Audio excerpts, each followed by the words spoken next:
الحمد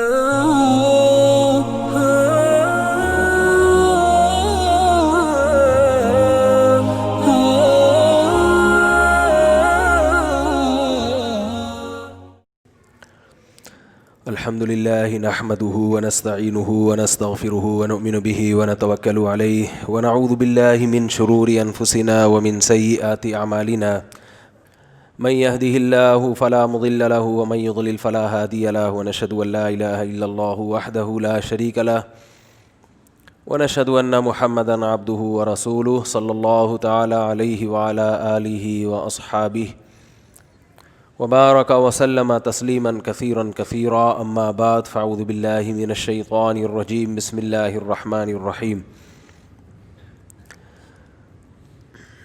أم لكم كتاب فيه تدرسون إن لكم فيه لما تخيرون أم لكم أيمان علينا بالغة إلى يوم القيامة إن لكم لما تحكمون سلهم أيهم بذلك زعيم أم لهم شركاء فلياتوا بشركائهم إن كانوا صادقين يوم يكشف عن ساق ويدعون إلى السجود فلا يستطيعون. تھوڑی طبیعت ذرا کچھ خراب سی ہے تو آج ذرا بیان مختصر ہوگا، گلا آپ کو لگ رہا ہوگا بیٹھا ہوا.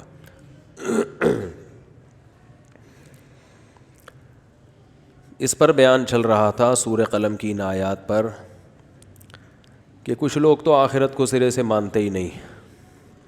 کچھ کا یہ خیال تھا کہ آخرت ہے لیکن جیسے ہم یہاں اچھی کنڈیشن میں ہیں تو وہاں بھی بہت اچھی کنڈیشن میں ہوں گے. خوش فہمیاں.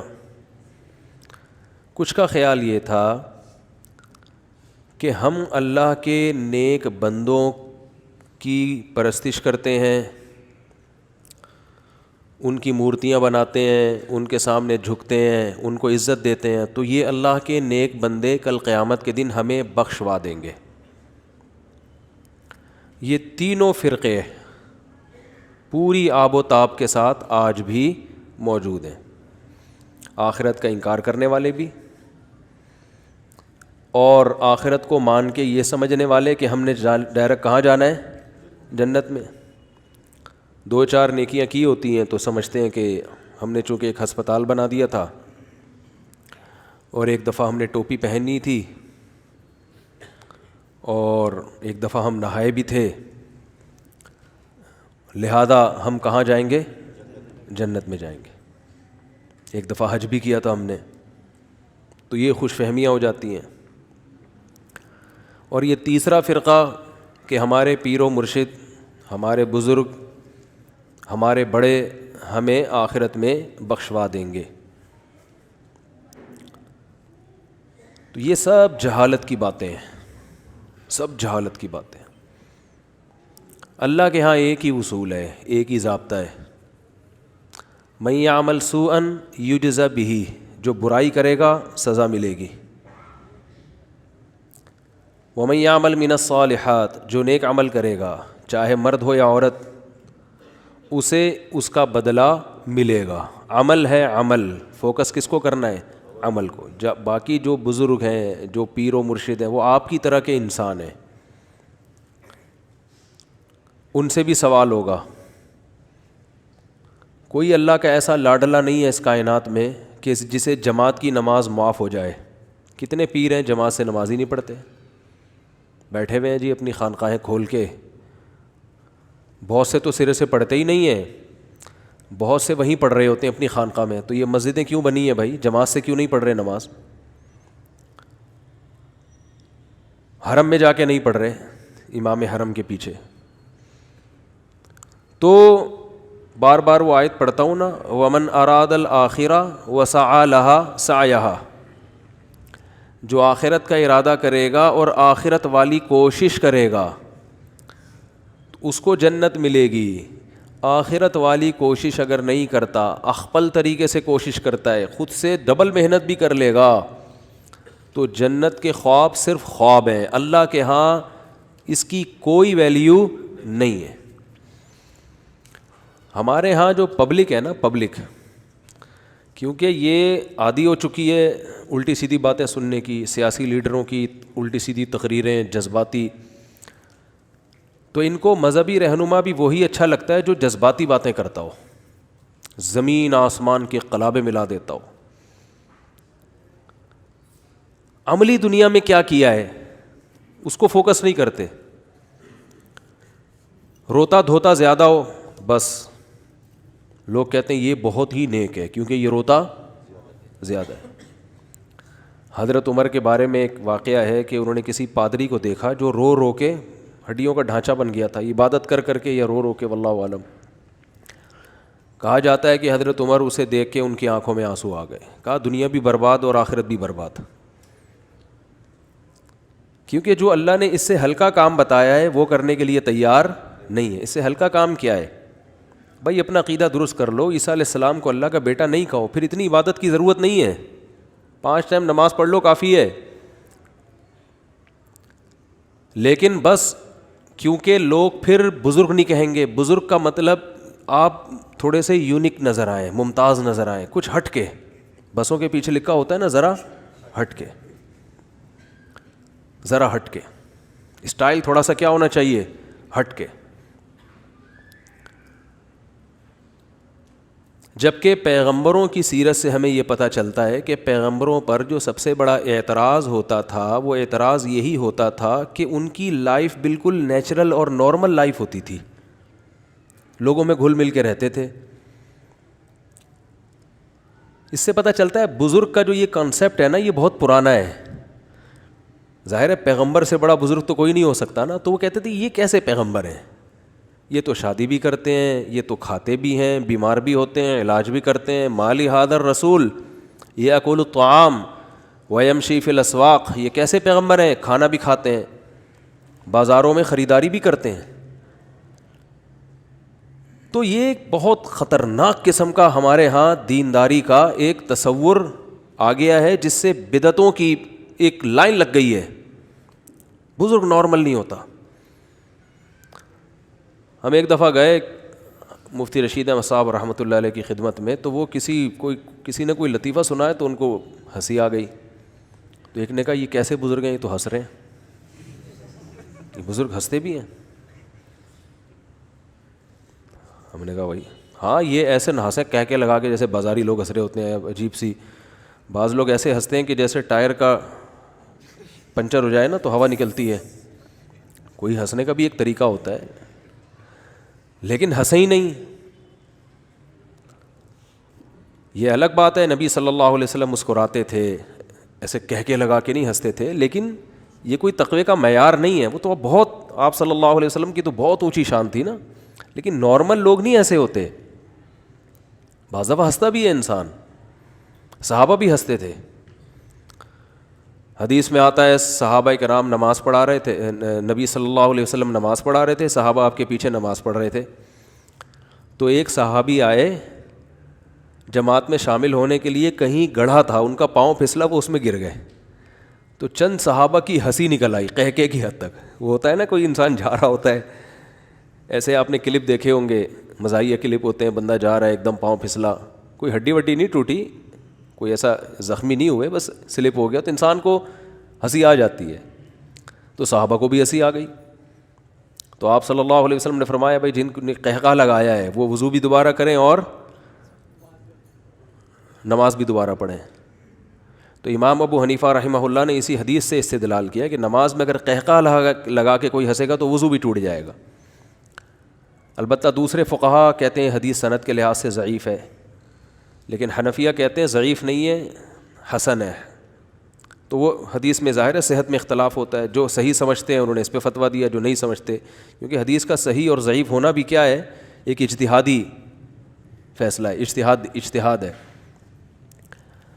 تو اس میں یہ تو نہیں ہے کہ نبی صلی اللہ علیہ وسلم نے ان کو غصے سے ڈانٹو کہ تم ہنسے کیوں ہے بھائی، تم میرے صحابہ ہو، میری محفل میں بیٹھتے ہو اور تمہیں کیا ہو گیا؟ ہنسی آ گئی. بھائی ایک انسانی فطرت ہے. اور نارمل لوگ اور نیچرل لائف جن کی ہوتی ہے نا دنیا میں، کوئی کام وہی لوگ کرتے ہیں. جو بھی عام روٹین سے ہٹ کے جو بندہ چلے گا نا وہ اپنی ذات تک محدود ہو جائے گا. وہ لوگوں کو، وہ خود بھی گمراہ ہوگا، دوسروں کو بھی گمراہ کرے گا. تو پیغمبر صلی اللہ علیہ وسلم نے کیا فرمایا؟ لوگ کیا اعتراض کرتے تھے، مالی حاضر رسول، اس رسول کو کیا ہو گیا، یاکل الطعام، یہ کھانا بھی کھاتے ہیں، ویمشی فی الاسواق، اور بازاروں میں خریداری بھی کرتے ہیں۔ اب تو میرا بازاروں میں جانا بہت کم ہو گیا ہے، پہلے تو میں گھر کا سارا سودا سارا خود ہی خریدتا تھا۔ تو لوگ کہہ رہے تھے مفتی صاحب آپ ٹماٹر خرید رہے ہیں، آپ ٹماٹر خرید رہے ہیں، آپ کو تو ہم امریکہ سے آئے ہوئے نا ایک صاحب، ہم تو امریکہ میں آپ کو سنتے ہیں، نیو یارک میں ہمارا پورا گھرانہ آپ کو سنتا ہے، آپ ٹماٹر خرید رہے ہیں۔ تو میں ان سے کہتا تھا بھائی گھر میں جب سالن پکتا ہے تو ٹماٹر تو اس میں ڈلتا ہے، ٹماٹر نہیں لے کر آئیں گے تو اس سے بڑا اعتراض گھر والوں کو ہوگا، آپ کو ٹماٹر لینے بھیجا تھا آپ بغیر لیے آ گئے، تو یہ ہوگا نا۔ تو بزرگ کا تصور خاص طور پر بدعتیوں نے تو عجیب و غریب بنا دیا ہے۔ کسی نے بزرگی کرامتوں کو کہا، کسی نے بزرگی کہا کہ جو چل نہ سکتے ہوں خرامہ چلتے ہوں، کسی نے یہ بھی کہا کہ جو کرونا میں احتیاط نہ کرتے ہوں وہ بہت بڑے بزرگ ہیں۔ آج کل یہ بھی ایک چل رہا ہے، یہ بھی بزرگی کا ایک معیار چل رہا ہے کہ یہ کرونا سے ڈرتے مرتے نہیں ہیں، بالکل نہیں ڈرتے، اور جو ڈرتے ہیں وہ کیا ہیں؟ وہ بزرگ نہیں ہیں، ان کو اللہ پہ توکل نہیں ہے۔ یہ بھی اپنی طرف سے بنائی ہوئی چیز ہے، ڈرتا بزرگ واقعی نہیں ہے۔ ابھی ایک صاحب مجھے کہہ رہے تھے آپ اتنی احتیاط کر رہے ہیں، آپ ڈر رہے ہیں، میں نے کہا ڈر نہیں رہا، الحمدللہ مرنے کے لیے اس طور پہ تیار ہیں کہ کوئی بھی کسی بھی ٹائم پہ مر سکتا ہے، وہ تیار ہے۔ وہ الگ بات ہے آخرت کی تیاری نہیں ہے، اس لحاظ سے ڈرتے ہیں کہ مر گئے تو پتہ نہیں ہوگا کیا، اس لحاظ سے اللہ سے زندگی مانگتے ہیں کہ کچھ سدھرنے کا موقع مل جائے، لیکن ویسے مرنے سے ڈر کے کیا کرنا ہے؟ تو مرنا تو ہے، آج نہیں تو کل، کل نہیں تو پرسوں مریں گے۔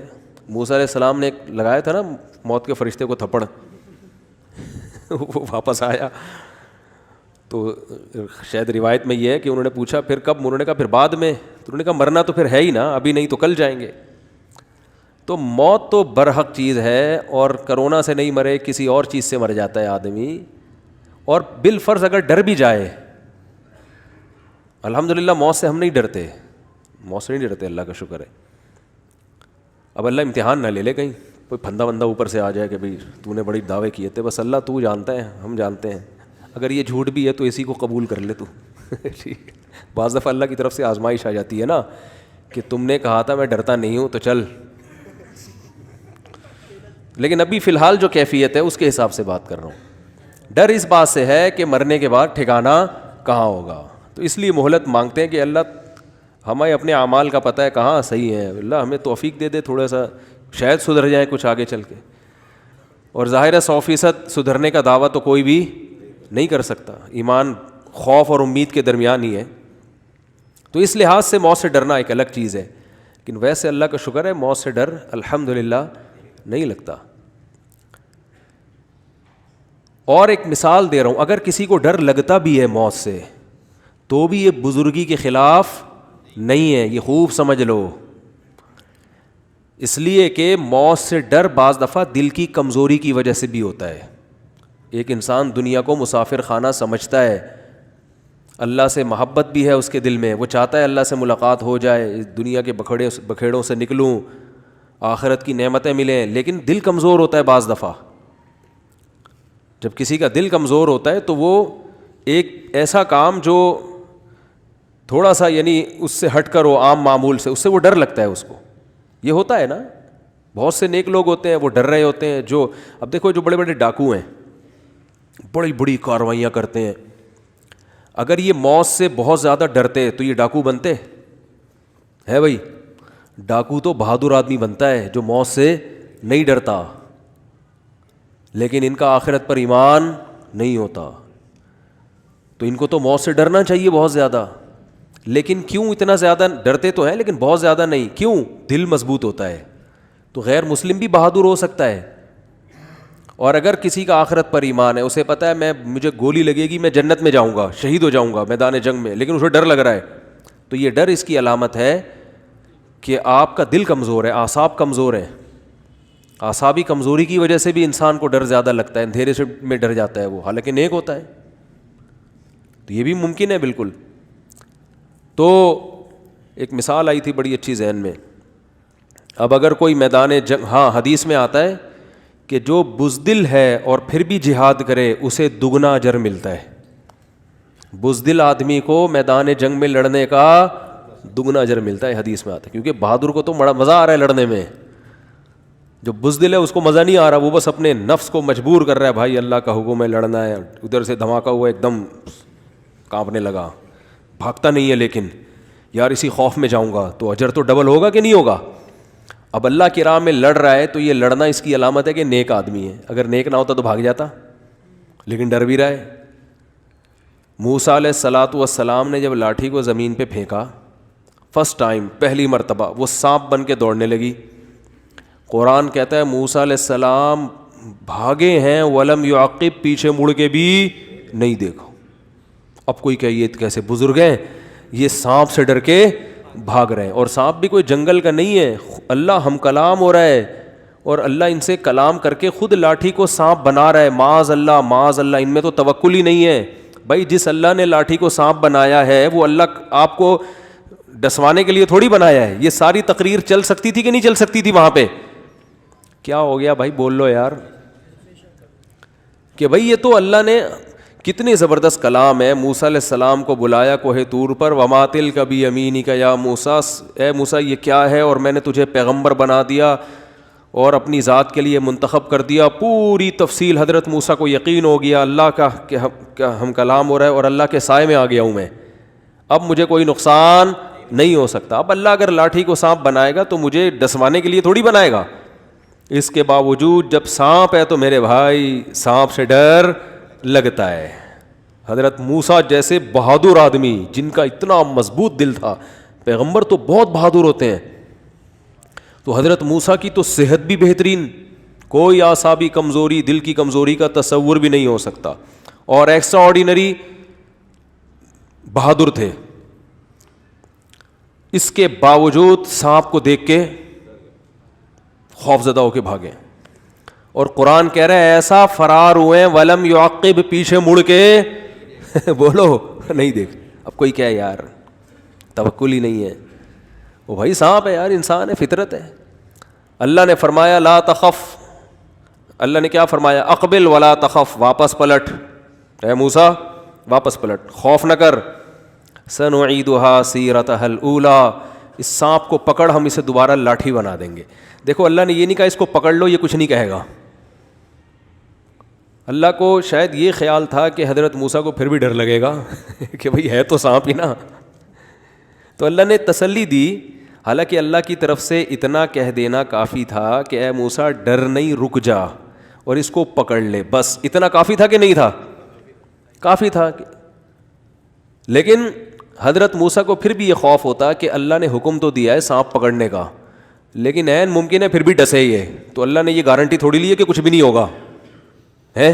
تو اس لیے اللہ نے گارنٹی دے دی، سنعیدها سیرتها الاولی، اے موسیٰ واپس اسی کنڈیشن میں لے آؤں گا، لاٹھی بن جائے گی، گھبرانے کی ضرورت نہیں ہے. کتنی تسلیاں، اس لیے کہ بشر ہے، انسان ہے بھائی، انسان ہے، ڈر لگتا ہے سانپ سے، اور اللہ کے کہنے پہ بھی سانپ پکڑنا آسان نہیں ہے. اگر اللہ ہم کو بقرعید میں قربانی کا جانور ذبح کرنے کے بجائے یہ کہتا کہ بیل کو ٹکر مارو کچھ نہیں ہوگا تمہیں، سانپ پکڑو کچھ نہیں ہوگا تمہیں، چھپکلیوں کو پکڑو کچھ بھی نہیں ہوگا، قربانی ہوتی پھر بھی کوئی نہیں پکڑتا. ڈر لگتا ہے، انسانی فطرت ہے. حدیث میں آتا ہے کہ پچھلی امتوں میں جب ایک بادشاہ نے خندقیں بنائی نا، سورہ بروج میں بھی واقعہ ہے، تو وہ آگ جلائی اس نے، اور جتنے جو ایمان نہیں لے کر آ رہے تھے بادشاہ پر سب کو خندقوں میں آگ میں پھینکا ہے. تو ایک عورت کی جب باری آئی نا تو وہ ڈر رہی تھی بیچاری آگ میں چھلانگ لگاتے ہوئے، اس کو خوف پیدا ہو رہا تھا. تھی بڑے ایمان والی کہ تیار ہو، لیکن ڈر لگ رہا ہے. تو بچے نے ماں کی گود میں بولا کہ اے ماں ڈر نہیں، یہ جنت کا باغ ہے، یہ آگ نہیں ہے. پھر اس نے چھلانگ لگا دی. تو وہ ایمان والی تھی، اس کے باوجود اس کے خوف کو اللہ نے کیسے ختم کر دیا؟ ایک بچے کو ماں کی گود میں اللہ نے قوت گویائی دی ہے. تو یہ سب نیچرل ہے. حدیث میں آتا ہے جو اگر نماز پڑھ رہے ہو، پہلے حدیث سے پہلے ایک واقعہ سناتا ہوں. یوٹیوب پہ کسی نے ویڈیو بھیجی، مسجد میں زلزلہ آیا، امام صاحب کھڑے ہوئے ہیں، پیچھے پبلک بھی. ایک ایک کر کے جس کے جتنے 4 مہینے لگے ہوئے تھے وہ کھڑے ہوئے, چلے والے سارے آہستہ آہستہ. یہ تو میں اپنی طرف سے وہ ڈیٹیل بیان کر رہا ہوں. سب سے پیچھے سیروزے والوں کی جماعت وہ نکلے ہیں. پھر تھوڑا مضبوط ایمان تھا چلے والوں کا, ایک ایک کر کے وہ بھی کھسکے. پھر 4 مہینے امام صاحب اکیلے کھڑے ہوئے ہیں نا, زمین کانپ رہی ہے اور کھڑے ہوئے نماز پڑھ رہے ہیں. لوگ کہہ رہے ہیں یہ دیکھو بہادر آدمی, یہ ہے اللہ پہ ایمان, زلزلہ آیا مگر ذرا بھی ڈر نہیں لگا. یہ بہادری نہیں ہے, یہ کیا ہے؟ اٹ از کالڈ حماقت. یا تو جہالت ہے یا کیا ہے؟ حماقت. اللہ وہ امام صاحب کو معاف فرمائے, جو بھی تھے ہم سے اچھے ہی ہوں گے, لیکن بہرحال یہ عمل صحیح نہیں ہے. نبی صلی اللہ علیہ وسلم نے فرمایا نماز کی حالت میں, صحیح حدیث ہے, اگر سانپ نظر آئے سانپ مارو پکڑ کے. کیا کرو؟ توڑ دو نماز بھائی, سانپ کو پکڑ کے مارو. صحیح حدیث ہے. یہ نہیں فرمایا کہ چونکہ تمہارا اللہ سے کنیکشن بحال ہوا ہوا ہے, اب تم اللہ کی حفظ و امان میں آئے ہوئے ہو, اب اگر تم نے سانپ کی طرف توجہ دی تو یہ اس کی علامت ہے تم اللہ سے نہیں ڈرتے. تم کس سے ڈرتے ہو؟ سانپ سے. کھڑے رہو وہیں پہ. تو دھوتی دھلائی والا واقعہ ہو جاتا میرے بھائی. وہ ایک انگریزوں کے دور میں, انگریز جو ہے نا فوج میں مسلمانوں کو زیادہ ترجیح دیتا تھا, خاص طور پہ پٹھان لوگوں کو وہ فوج میں زیادہ بھرتی کرتا تھا. اس پہ کسی نے شکایت کی, ہمارے حضرت یہ واقعہ بیان کرتے تھے. دوسری میں نام نہیں لوں گا اس قوم کا, خام میں بیان میرا سب لوگ ہی سن رہے ہوتے ہیں. تو ایک دوسرے مذہب کے کسی شخص نے کہا کہ انگریز سے کہ تم فوج میں ان کو مسلمانوں کو رکھتے ہو اور خاص طور پر یہ پٹھان لوگوں کو فوج میں رکھتے ہو, ہم لوگوں کو کیوں نہیں رکھتے؟ ہمیں بہت کم رکھتے ہو. انہوں نے کہا یہ بہادر ہیں, تم میں بہادری نہیں ہے, تم میدان میں بھاگ جاتے ہو. یہ وفا کرنے والے لوگ ہیں, میدان میں لڑتے ہیں. اس نے کہا نہیں سر ہم بھی بہادر ہیں, امتحان لے لیں. اس نے کہا ٹھیک ہے.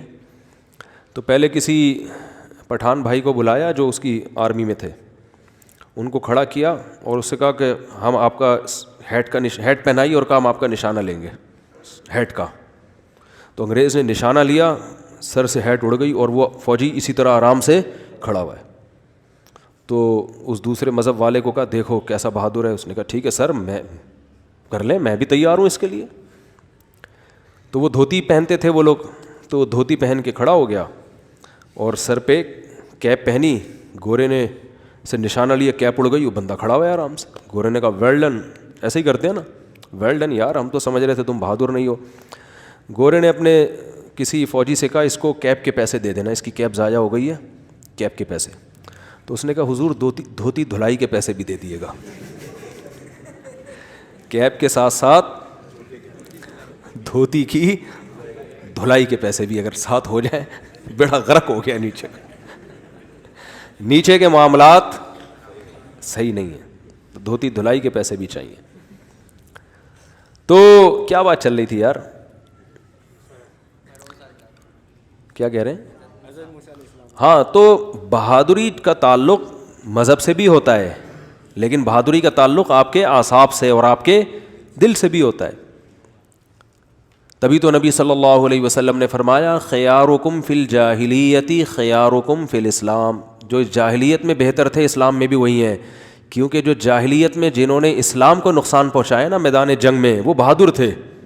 ان میں اس لحاظ سے غیرت تھی کہ اپنی قوم کے ساتھ وفا کر رہے تھے کہ لڑیں گے. جب ادھر کنورٹ ہو گئے تو ادھر وفا کی انہوں نے.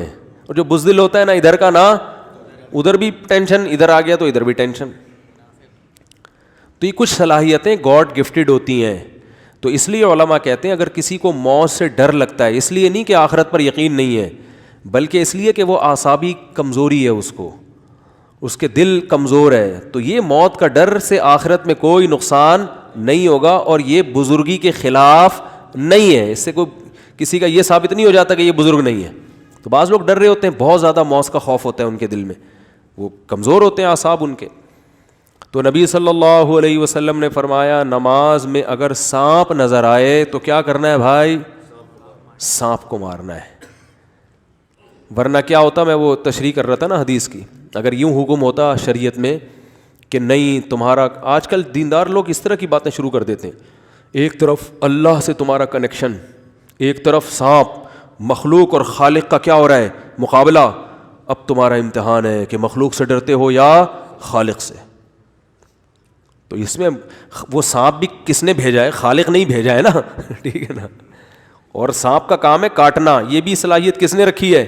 خالق نہیں. اور اس نے کوئی گارنٹی نہیں لی ہے کہ تم کو نہیں کاٹے گا, اور یہ بھی نہیں کہا کہ نماز میں نہیں کاٹوں گا, یہ بھی نہیں کہا. تو اللہ نے جب تک گارنٹی نہیں لی ہے بھائی کسی چیز کی, ہم اپنی طرف سے کسی کو گارنٹی نہیں دے سکتے کہ آپ چونکہ بہت نیک ہیں لہذا آپ کو کچھ نہیں ہوگا, آپ بہت نیک ہے تو آپ پہ کوئی دشمن حملہ ہی نہیں کر سکتا, آپ بہت نیک ہے تو آپ پہ تو کرونا کا اٹیک نہیں ہو سکتا, آپ بہت نیک ہے تو آپ کو تو مالی نقصان ہی نہیں ہو سکتا, آپ بہت نیک ہے تو آپ کی تو صحت بہت ٹائٹ رہے گی, آپ بہت نیک ہیں آپ کے گھریلو حالات بہت اچھے رہیں گے. گھریلو حالات اچھے رہنے کے اصول نیک ہونے بھی ہیں, اور اس کے علاوہ بھی کچھ چیزیں ہیں. آپ بہت نیک ہیں, رزق دروازے توڑ کے آئے گا آپ کی طرف. کیوں آئے گا بھائی؟ رزق تو اس کی طرف آتا ہے جو رزق کمانے کی کوشش کرتا ہے, ایسی تھوڑی خالی بلی آ جاتا ہے رزق. بہت نیک ہیں بیٹھے ہوئے آرام سے تو بیٹھے رہو پھر. اس لیے تو کہتے ہیں رزق حلال یہ فرض عین ہے, یہ کمانا. تو نبی صلی اللہ علیہ وسلم نے ارشاد فرمایا, ہاں میں یہ عرض کر رہا تھا بزرگی کا جو معیار بن چکا ہے وہ معیار ہی کیا ہے آج کل, اس میں ہی بہت بڑا فالٹ ہے. اور پھر ایسے لوگوں کو بزرگ فرض کر لیتے ہیں اور پھر ان کو ہدیے نذرانے ان کے سامنے جھک رہے ہیں, ان کے ہاتھ چوم رہے ہیں. کوئی اس لیے کسی سے عقیدت کر رہا ہے اس کی شکل بہت اچھی ہے, کوئی اس لیے کسی سے عقیدت کر رہا ہے کہ جی یہ درود شریف بہت زیادہ پڑھتا ہے بات بات میں. وہ جماعت المسلمین والا قصہ ہے نا, میرے پاس ایک صاحب آئے کہ میں جماعت المسلمین میں اس لیے چلا گیا کہ وہ نمازوں میں صفیں بہت اہتمام سے سیدھی کرواتے ہیں. میں نے کہا اس کا مطلب قادیانی اگر اس سے بھی زیادہ اہتمام سے صفیں سیدھی کروائیں تو وہ تو پھر اس سے بھی اچھے ہو گئے. کسی کی ایک خوبی سے یہ تھوڑی ہو جاتا ہے کہ وہ بندہ ہی ٹھیک ہے, یہ تھوڑی ہو جاتا ہے. ایک صاحب, ہم جب اسکول میں پڑھتے تھے میرے کلاس فیلو قادیانی تھا, وہ مجھے قادیانیت کی بہت تبلیغ کرتا تھا. تو اس نے مجھے ایک دن بتایا کہ کبھی ہمارے اجتماع میں آؤ, اتنی رو رو کے دعائیں ہوتی ہیں کہ آپ کی سوچ ہے, ایسا روتے ہیں اللہ کے خوف سے, بتیاں بجھا کے روتے ہیں. ہم اللہ کا شکر ہے بڑے مضبوط تھے, ہمارا تعلق تھا علماء سے. ہم نے کہا اس سے ڈبل رو لو, قیامت میں جانا تم لوگوں نے جہنم میں ہی ہے, اس سے الٹا لٹک لٹک کے رو لو, رو رو کے آنسوؤں کے کنستر جو ہے نا بھر دو, کنٹینر بھر دو, کچھ بھی نہیں ہونے والا. اس لیے کہ اللہ کہہ رہا ہے اس سے کم پہ میں راضی ہوں, تو اتنی ٹینشن لینے کی کیا ضرورت ہے بھائی. اس سے کم کیا ہے کہ اپنا عقیدہ صحیح کرو. آؤ, میں نے کہا اگر تمہیں ختم نبوت کے مسئلے پر اشکالات ہے تو میں جواب دیتا ہوں, آؤ ہمارے علماء کے پاس چلو. ایک دفعہ بھی جانے کے لیے تیار نہیں اپنی کنفیوژن. میں نے کہا ہم مرزا کی کتابوں سے دکھائیں گے تمہیں کہ وہ کتنا بڑا فراڈی تھا, اس کی کتابیں, اور تمہارے بڑے کہیں گے کہ یہ مرزا کی کتابیں ہیں. اس تحقیق کے لیے تیار بولو نہیں ہوتا. بس اپنے ہی بڑوں کی باتیں سن رہے ہیں, اپنے ہی بڑوں کے, اپنے منہ میاں مٹھو, اپنے ہی بڑوں کی باتیں سن سن کے. بھائی تحقیق تو اس کو کہتے ہیں. دیکھو میں ابھی ایک میڈیکل سائنس کا کوئی مسئلہ تھا, کوئی جس کا ڈاکٹری سے تعلق ہے نا, تو مجھے ضرورت تھی. میں نے ایک ڈاکٹر سے پوچھا, انہوں نے کہا یہ کھانی چاہیے دوا اس بیماری میں. تو دوسرے سے پوچھا, انہوں نے کہا یہ نہیں کھانی چاہیے. ڈاکٹروں میں اختلاف ہو گیا. میں کنفیوز ہوا, تو اب میں نے بہت سارے ڈاکٹروں سے رابطہ کیا. تحقیق کر رہا ہے نا آدمی کہ یار اب ایک ڈاکٹر کہہ رہا ہے یہ ہونا چاہیے, یہ دوا ہے, اور دوسرا کہہ رہا ہے یہ دوا نہیں ہے. تو اب یہ تھوڑی کہ کسی کی بھی بات لے لو. اب جب اختلاف ہے تو بھائی بہت سارے ڈاکٹروں سے پوچھو, پھر جو ایکسپرٹ ہیں اس کے کئی سارے ڈاکٹروں سے پوچھا, تو اب پھر اطمینان ہو گیا. ہاں بھائی وہ جو ایک ڈاکٹر تھے وہ غلط کہہ رہے تھے. سمجھ میں نہیں آ رہی بات. تو آدمی اپنی صحت کے حوالے سے بھی ریسرچ کرتا ہے, یا کسی اور کی صحت کے حوالے سے, کسی اور کا مسئلہ تھا یہ. آدمی جو ہے مذہب کے حوالے سے بھی اس کے ذمہ ریسرچ کرے. تو بس وہ ایک صاحب کو دیکھ لیا کہ وہ قرآن و حدیث کے حوالے دے رہے ہیں, کیونکہ حوالوں سے بات کر رہے ہیں. بھائی وہ حوالے لاؤ ہمارے سامنے, ہم بتائیں گے ان حوالوں کی حقیقت.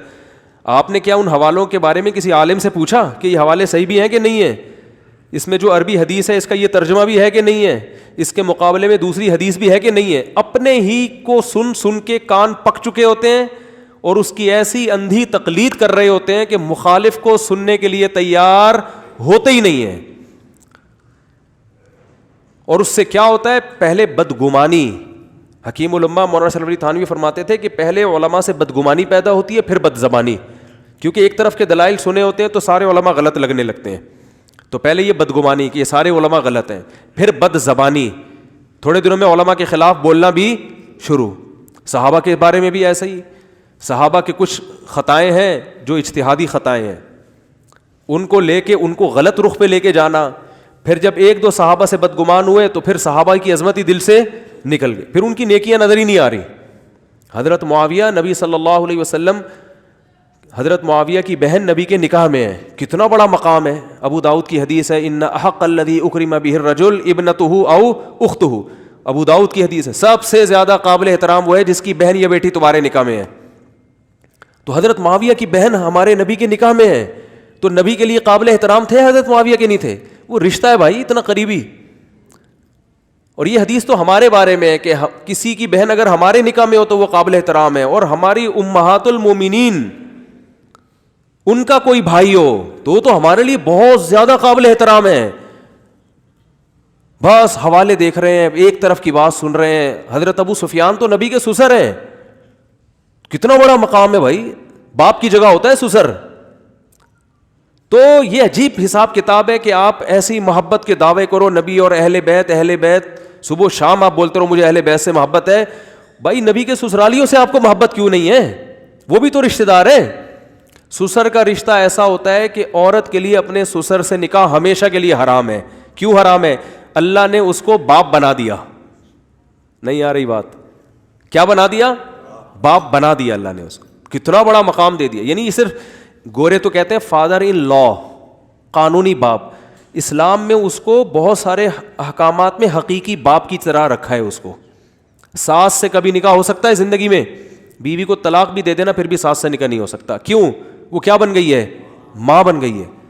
تو یار نبی کے جیسے نسبی باپ ہیں, نبی کی نسبی ماں ہے, تو نبی کے سسرالی باپ بھی باپ ہی ہیں. اور اس کا بھی اللہ قرآن میں ذکر کرتا ہے فَجَعَلَهُ نَسَبًا وَصِهْرًا, ہم نے انسان کو پیدا کیا, اسے دو خاندان دیے, ایک نسب والا اور ایک سسرال والا. یہ اللہ نے ذکر کیا ہے. تو یہ تو نبی کا خاندان ہے, اتنی قریبی ہیں. لیکن وہی ایک شخصیت پرستی, بس ایک کو سن کے ہر چیز میں یہی چل رہا ہے. اور ایسے لوگ اپنے آپ کو کہتے ہیں ہم قرآن و سنت کو فالو کرتے ہیں, ہم کسی شخصیت کو نہیں مانتے. تو میں یہ بتا رہا تھا, وہ جو قادیانی نے مجھے کہا نا کہ ہم تو بتیاں بجھا کے روتے ہیں اور یہ کرتے ہیں, وہ بھائی اتنے تکلف کی آپ کو ضرورت نہیں ہے. بتیاں بجھانے کی بھی ضرورت نہیں ہے, نہ رونے دھونے کی ضرورت ہے. آپ صرف یہ تحقیق کر لو کسی دوسرے مسلک کے عالم کے پاس جا کر, میری مسلک سے جو قادیانی نہ ہو, جو شخص قادیانی نہ ہو, اس کو مسلک تو نہیں کہہ سکتے, قادیانی کو تو ہم ایک مسلک مانتے ہی نہیں ہیں. آپ جاؤ علماء کے پاس جاؤ اور کہو کہ بھائی میں مرزا کے بارے میں تہہ دل سے تحقیق کرنا چاہتا ہوں کہ وہ نبی تھا یا نہیں تھا. یہ تحقیق کرنے پر گورنمنٹ کی طرف سے کوئی پابندی نہیں ہے. تو اگر آپ کے پاس 2 اور 2 4 کی طرح ثبوت ہیں جو مجھے فوراً سمجھ میں آ جائیں تو میں مان لوں گا, لیکن ثبوت ایسے ہونے چاہیے 2 اور 2 4. تو الحمدللہ ختم نبوت کے جو علماء ہیں نا, ان کی اتنی محنت ہے کہ اگر کوئی قادیانی نیوٹرل ہو کے ان کے پاس جائے گا تو 2 اور 2 4 کی طرح اس کو سمجھ میں آ جائے گا کہ مرزا نبی نہیں تھا. 2 اور 2 4 کی طرح سمجھ میں آئے گا اس کے. لیکن نہیں ہے, وہ رونے دھونے کو فوکس کیا ہوا ہے. پھر وہ یہ بھی مجھے کہتے تھے ہم تو نماز آپ کی طرح پڑھتے ہیں, ہم تو جناب وہی 5 ٹائم نمازیں پڑھتے ہیں, تراویاں ہمارے یہاں 20 رکعتیں تراویاں ہوتی ہیں, سارے کام وہی ہیں, بس اتنی سی بات پر ہم کو آپ نے اسلام سے خارج کیا ہوا ہے. میں نے کہا یہ اتنی سی ہے ہی نہیں, یہ اتنی سی بات ہے. نبوت کا مطلب کیا ہوتا ہے؟ آخری نبی کا مطلب اب سکہ کس کا چلے گا؟ محمد صلی اللہ علیہ وسلم. ہر بات آپ کی چلے گی. حدیث میں آتا ہے لو کان موسیٰ حیا لما وسعہ الا اتباعی, موسیٰ بھی زندہ ہوتے نا تو مجھے فالو کرتے. جب مرزا آ گیا تو اب ارشادات کس کے چل رہے ہیں؟ مرزا کے. قادیانی 100 دفعہ کہیں کہ ہم اصل میں نبی ہی کو مانتے ہیں, محمد صلی اللہ علیہ وسلم کو, یہ ذلی نبی ہے. لیکن ذلی نبی نے اگر 100% وہی باتیں کرنی ہے جو نبی نے کی ہیں, محمد صلی اللہ علیہ وسلم نے, اس نے کچھ بھی الگ تعلیمات نہیں ہے, تو پھر اس کو آنے کی تکلف کی ضرورت کیا تھی؟ ہے بھائی, اس کو اس تکلف کی ضرورت کیا تھی؟ اور اگر کچھ چینجنگ ہے تو اس کا مطلب نبی صلی اللہ علیہ وسلم کو جو عہدہ اللہ نے دیا ہے وہ عہدہ آپ نے ختم نبوت تو ہمارے نبی کا سب سے بڑا اعزاز ہے, سب سے بڑا اعزاز یہی ہے. تبھی حدیث میں آتا ہے تمام پیغمبر قیامت کے دن میرے جھنڈے کے تلے جمع ہوں گے. یہ مرزا کس کھیت میں, یعنی اس کو کس کھاتے میں ڈالیں ہم, یہ کہا جائے گا. اگر یہ بھی نبی کا ذلی نبی ہے معاذ اللہ, تو یہ کیا کر رہا ہوگا وہاں پہ؟ جب سارے پیغمبر جتنے بھی آئے ہیں نبی کے جھنڈے کے نیچے ہوں گے, یہ اسی لیے ہوں گے کہ آپ آخری نبی ہیں اور آپ کے بعد پیغمبروں کا سلسلہ ختم ہو گیا. یہ بھی میں دلائل نہیں دے رہا قادیانیوں کے باطل ہونے کی. بعض دفعہ یہ ہوتا ہے تو لوگ اس کے جوابات دینا شروع کر دیتے ہیں. وہ دلائل کی دنیا ایک الگ ہے, میں تو ابھی صرف ایک آسان لفظوں میں سمجھا رہا ہوں. اور اگر قادیانی اس پہ بات کرتے ہیں کہ آپ صلی اللہ علیہ وسلم آخری نبی نہیں ہے, وہ اس پہ بحث کرتے ہیں. اگر آخری نہیں ہے, تھوڑی دیر کے لیے فرض کر لو نقل کفر نباشت, تو پھر 1400 سال میں صرف ایک نبی کیوں آیا؟ سب سے زیادہ فاصلہ حضرت عیسیٰ اور ہمارے نبی کے درمیان ہے 600 سال کا. اس سے زیادہ فاصلہ کبھی کسی پیغمبر کے, 2 پیغمبروں کے درمیان نہیں ہوا. اور یہ ہوا بھی اس لیے کہ اینڈ میں آ رہے ہیں نا, آخر میں آ رہے ہیں, تو شان سے آ رہے ہیں, بہت طویل عرصے کے بعد آ رہے ہیں. تبھی قرآن کہتے ہیں علی فترۃ من الرسل, پیغمبر کی قدر کرو, یہ بہت عرصے کے بعد پیغمبر آئے ہیں تمہارے درمیان, تو اس لیے کہ لاسٹ ہیں. تو یہ کیا بات ہے کہ اگر نبی صلی اللہ علیہ وسلم آخری نبی ہے تو آخری نہیں ہے, تو 1400 سال میں صرف ایک کیوں آیا؟ اور پھر مزید کتنے آئیں گے؟ ان کی بشارت مرزا نے دی ہے کہ نہیں دی ہے؟ کیونکہ ہر پچھلا پیغمبر اگلے کی بشارت دے کر جاتا. تو اس کا مطلب آپ مرزا غلام احمد کو آخری نبی مانتے ہو. جن کو پوری امت آخری مان رہی ہے ان کو ماننے کے لیے تیار نہیں ہو. جس کو لوگ نبی ماننے کے لیے تیار نہیں, اس کو اتنا بڑا عہدہ دے دیا کہ اس کو آخری مان لیا. تو یہ سب بیکار سی باتیں. اور وہ جو نیا نبی آیا ہے وہ آیا ہے نبی صلی اللہ علیہ وسلم کو سپورٹ کرنے کے لیے بقول ان کے. تو سپورٹ کرنے کے لیے اس کو خود غیر مسلموں کی کا شیلٹر چاہیے. یہ عجیب سی بات ہے کہ نہیں ہے؟ یہ لوگ کہتے ہیں قادیانی, یہ میرا ٹاپک نہیں ہے, بس اتنی سی بات کر کے میں آگے چلتا ہوں. یہ کہتے ہیں کہ مرزا غلام احمد جو نبی بن کے آیا معاذ اللہ, یہ نبی صلی اللہ علیہ وسلم کو کیا کرنے کے لیے؟ سپورٹ کرنے کے لیے, اسلام کو دنیا میں غالب کرنے کے لیے اور اسلام دشمنوں سے بچانے کے لیے. تو اسلام دشمن تو یہود و نصارہ ہے نا. تو یہ عجیب بات ہے کہ یہ جو پیغمبر آیا تو یہ کس کے شیلٹر میں ہے؟ برطانیہ کے تحت ان کی خلافتیں چل رہی ہیں. برطانیہ آج ہاتھ کھینچ لے تو ڈھڑم سے ختم. ان کو تو خود مدد کی ضرورت ہے. ارے آپ کمزور پڑ گئے لڑائی کے میدان میں, آپ نے فون کیا اپنے دوستوں کو, یار کوئی 2-4 بندے بھیجو میری مدد کے لیے. وہ بندے آپ سے بھی پتلے باریک, تو آپ کہو گے ان کو تو ان کو خود ضرورت ہے کہ میں ان کو پٹنے سے بچاؤں, ان کو تو خود مدد کی ضرورت ہے. اور مدد یہ کس سے لے رہے ہیں؟ جس سے میں لڑ رہا ہوں نا, جو میرے خلاف چل رہے ہیں. اسلامی لڑائی ہمیشہ یہود و نصارہ سے ہی ہوئی ہے نا, زیادہ تر تو جنگیں انہی سے ہوئی ہیں, انہی کے خلاف تو مدد کی ضرورت ہوتی ہے. برطانیہ نے قبضہ کیا ہندوستان پہ, اور اسرائیل اور جو مسلمانوں کی جنگ, یہ زیادہ تر تو یہود و نصارہ سے لڑائیاں ہوئی ہیں. تو جس سے لڑائی ہو رہی ہے, جس کی مدد کے لیے آئے ہیں, تو جس سے لڑائی ہو رہی ہے وہی ان کو دودھ پلا رہے ہیں, ٹھیک ہے نا. وہی یعنی میرا تو دشمن ہے جس سے لڑنے کے لیے میں نے 2 بندے بلائے تھے, وہ 2 اتنے باریک تھے کہ میرے دشمن کو ترس آئے, اور انہوں نے بولا یار تم اس کی مدد تو نہیں کر سکتے, تمہیں تو خود مدد کی ضرورت ہے, 2 گلوکوز کی بوتلیں ہماری طرف سے گفٹ تمہیں. میں کہوں گا یار میرا دشمن اس کو پال رہا ہے. تو برطانیہ میں خلافتیں چل رہی ہیں, تو یہ عجیب سی مدد کے لیے پیغمبر ہے جس کو خود مدد کی ضرورت ہے. تو یہ عجیب باتیں ہیں. بس وہ عقیدت اندھا کر دیتی ہے انسان کو. عقیدت کیا کر دیتی ہے؟ اندھا. بس عقیدت میں نا اندھا ہو جاتا ہے آدمی, سنتا ہی نہیں کسی کی بات. تو اللہ کا میرے بھائی اصول یہ ہے کہ رونا دھونا بھی ٹھیک ہے, وہ بات کی چیز ہے. پہلے جو قرآن و سنت نے آپ کو جس چیز کا پابند بنایا ہے, آپ کو اس عمل کو فوکس کرنا پڑے گا. آپ جتنے بڑے پیر و مرشد ہیں, آپ کے باپ کو بھی مسجد میں نماز پڑھنی پڑے گی تکبیر اولیٰ کے ساتھ. جماعت سے نماز نہیں چھوڑ سکتے. یہ بہت بڑے بزرگ ہیں جی, یہ یہیں پڑھتے رہتے ہیں, مکہ میں جا کے پڑھتے رہتے ہیں. عجیب عجیب بکرے کٹ رہے ہیں, دبا کے کھایا, طبیعت سے پھوڑ رہے ہیں. بزرگ تو کھاتے نہیں ہیں, بزرگ تو روزے رکھتے ہیں میرے بھائی. ہمارے نبی سے بڑا کوئی بزرگ ہو سکتا ہے؟ ہمارے نبی پیر اور جمعرات کا روزہ رکھتے تھے. بہت تھوڑی خوراک تھی ہمارے نبی صلی اللہ علیہ وسلم کی. کیا طبیعت سے پھوڑا جا رہا ہے, طبیعت سے کھایا جا رہا ہے, پھوڑا جا رہا ہے, کھایا جا رہا ہے, کھایا جا رہا ہے. آج 11ویں کا کھانا, آج 12ویں کا کھانا, آج 13ویں کا کھانا, آج پیرانے پیر کی حلوے, آج فلانے کے حلوے, آج میت ہو گئی, دیگوں, ابا کا انتقال ہو گیا اس کی بریانی, ماموں کا انتقال ہو گیا اس کی دیگیں. وہ پتہ نہیں کیا کیا کھا کھا کے ہم فراق یار میں گھل گھل کے ہاتھی ہو گئے. یار, فراق یار کہتے ہیں یار کی جدائی.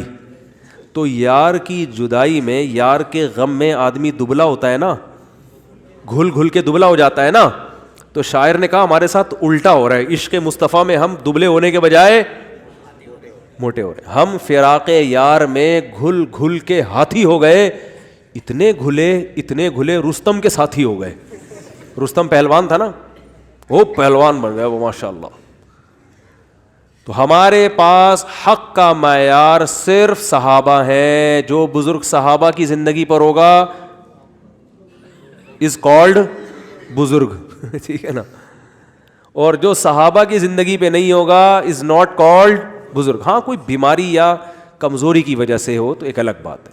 کوئی جماعت سے نماز نہیں پڑھ رہے, کمزور ہیں, بیماری ہے انہیں کوئی, یا کسی کا وزن بڑھ گیا بہت زیادہ کسی بیماری کی وجہ سے, یہ تو ہو سکتا ہے. تو صحابہ میں بھی تھا, بعض صحابہ کے جسم بہت بھاری تھا, پیٹ بھی نکلا ہوا تھا, یہ ہو سکتا ہے. تو بیماری میں سے بھی ہو سکتا ہے. میں اس کی بات کر رہا ہوں جو پھوڑ کے کیا ہو گیا ہو, بیمار ہو گیا ہو.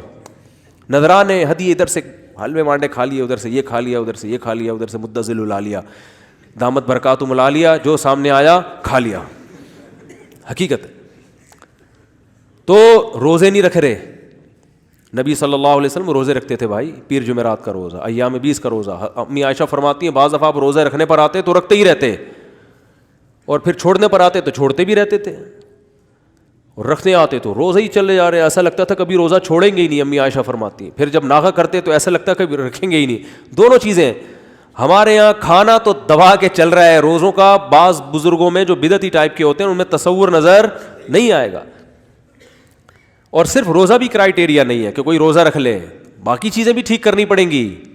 اگر عقیدہ ٹھیک نہیں ہے تو تہجد کی نمازیں, عشاء کے وضو سے فجر کی نماز پڑھتے رہو آپ. لیکن اصولی بات ہے کہ بھائی سب سے پہلے آپ کو کیا ٹھیک کرنا ہے, اپنا عقیدہ. عقیدے میں شرک نہ ہو, توحید ہو, اور توحید وہ جس کو اللہ اس کے رسول نے توحید کہا ہے. آپ کی اخپل توحید نہیں چلے گی. یہ عیسائی بھی اپنے آپ کو توحید پرست کہتے ہیں, لیکن اللہ مانتا ہے کہ یہ توحید پرست ہے. عیسائی کہتے ہیں ہم ایک خدا کو مانتے ہیں, ایک ہی خدا ہے بس, اور ایسے اشارے کرتے ہیں وہ آسمانوں پہ ہے, ایک خدا, اس کے علاوہ دوسرا کوئی خدا نہیں. او بھائی پھر عیسیٰ علیہ السلام کو اللہ کا بیٹا کیوں مانتے ہو؟ تو کہہ رہے ہیں بیٹا مان رہے ہیں, خدا تھوڑی مان رہے ہیں.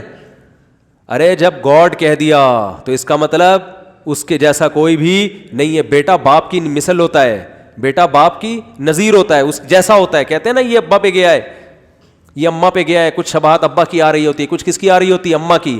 تو آپ نے جب ایک مخلوق کو خدا سے میچ کر دیا کہ اللہ جیسا کہہ دیا, تو آپ کو یہ کہنے کی ضرورت نہیں ہے کہ میں خدا کو مانتا ہوں. آپ نے اپنے عمل سے بتا دیا آپ ایک خدا کے قائل نہیں ہیں. دیکھو آپ کہہ رہے ہو کہ میں اس محلے میں صرف ایک کو ڈاکٹر مانتا ہوں, باقی کوئی بھی ڈاکٹر نہیں ہے, لیکن علاج کے لیے آپ دوسرے کے پاس جا رہے ہو. لوگ کہتے ہیں یار جب آپ کہتے ہو ڈاکٹر صرف وہی ہے تو علاج اس سے کیوں کرا رہے ہو؟ کہہ رہے ڈاکٹر تو وہی ہے, میں اس کے علاوہ اس کے علاوہ کسی کو ڈاکٹر نہیں مانتا. تو بھائی پھر خود بھی اس سے علاج کرا رہے ہو, لوگوں کو بھی کہہ رہے ہو کہ یہ علاج کرے گا, تو اس کا مطلب آپ صرف بیوقوف بنا رہے ہو لوگوں کو.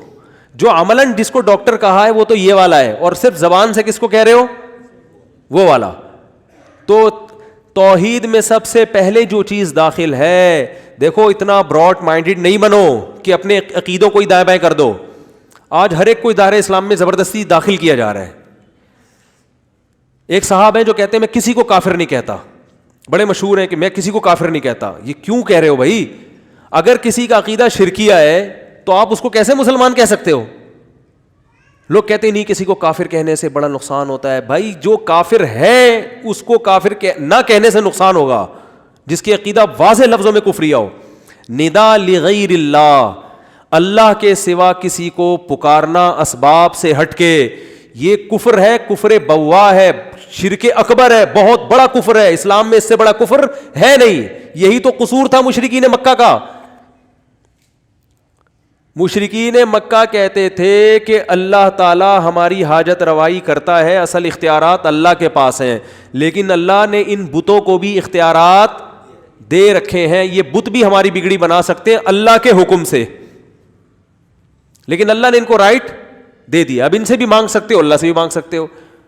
تو اسلام کو اس پر اعتراض نہیں ہے کہ بت کے سامنے کیوں جھک رہے ہو, نہ اسلام کو اس پر ہے کہ اللہ کے سوا کسی اور کے سامنے کیوں جھک رہے ہو, چاہے بت ہو, چاہے پیغمبر ہو, چاہے فرشتہ ہو, کوئی بھی ہو. لوگ کہتے ہیں جب تک مٹی کا بنا ہوا بت لا کے نہیں سجدہ کریں گے تو شرک نہیں ہوگا. یہ آپ کی غلط فہمی ہے. وَمَن يَدْعُو مَعَ اللَّهِ إِلَٰهًا آخر, جو اللہ کے ساتھ کسی اور کو پکارے گا وہ مشرک ہے. یہ نہیں کہہ رہا قرآن کے جو اللہ کے سوا کسی بت کو پکارے گا وہ مشرک ہے, نہ. اللہ کے ساتھ کسی کو بھی پکارو گے، قرآن کیا کہہ رہا ہے آپ کو؟ کافر، اسلام سے خارج، جنت حرام. اور آج یہ شرک کتنا کامن ہو گیا ہے، کتنا کامن ہو گیا ہے. ڈرتے نہیں ہیں اللہ کے عذاب سے، اپنے پیروں مرشدوں کی باتوں میں لفاظی دائیں بائیں گھمائیں. بس ایک صاحب تقریر کر رہے تھے، تقریر کے دوران کہنے لگے، کسی نے پوچھا کہ نبی صلی اللہ علیہ وسلم نور ہے یا بشر ہے؟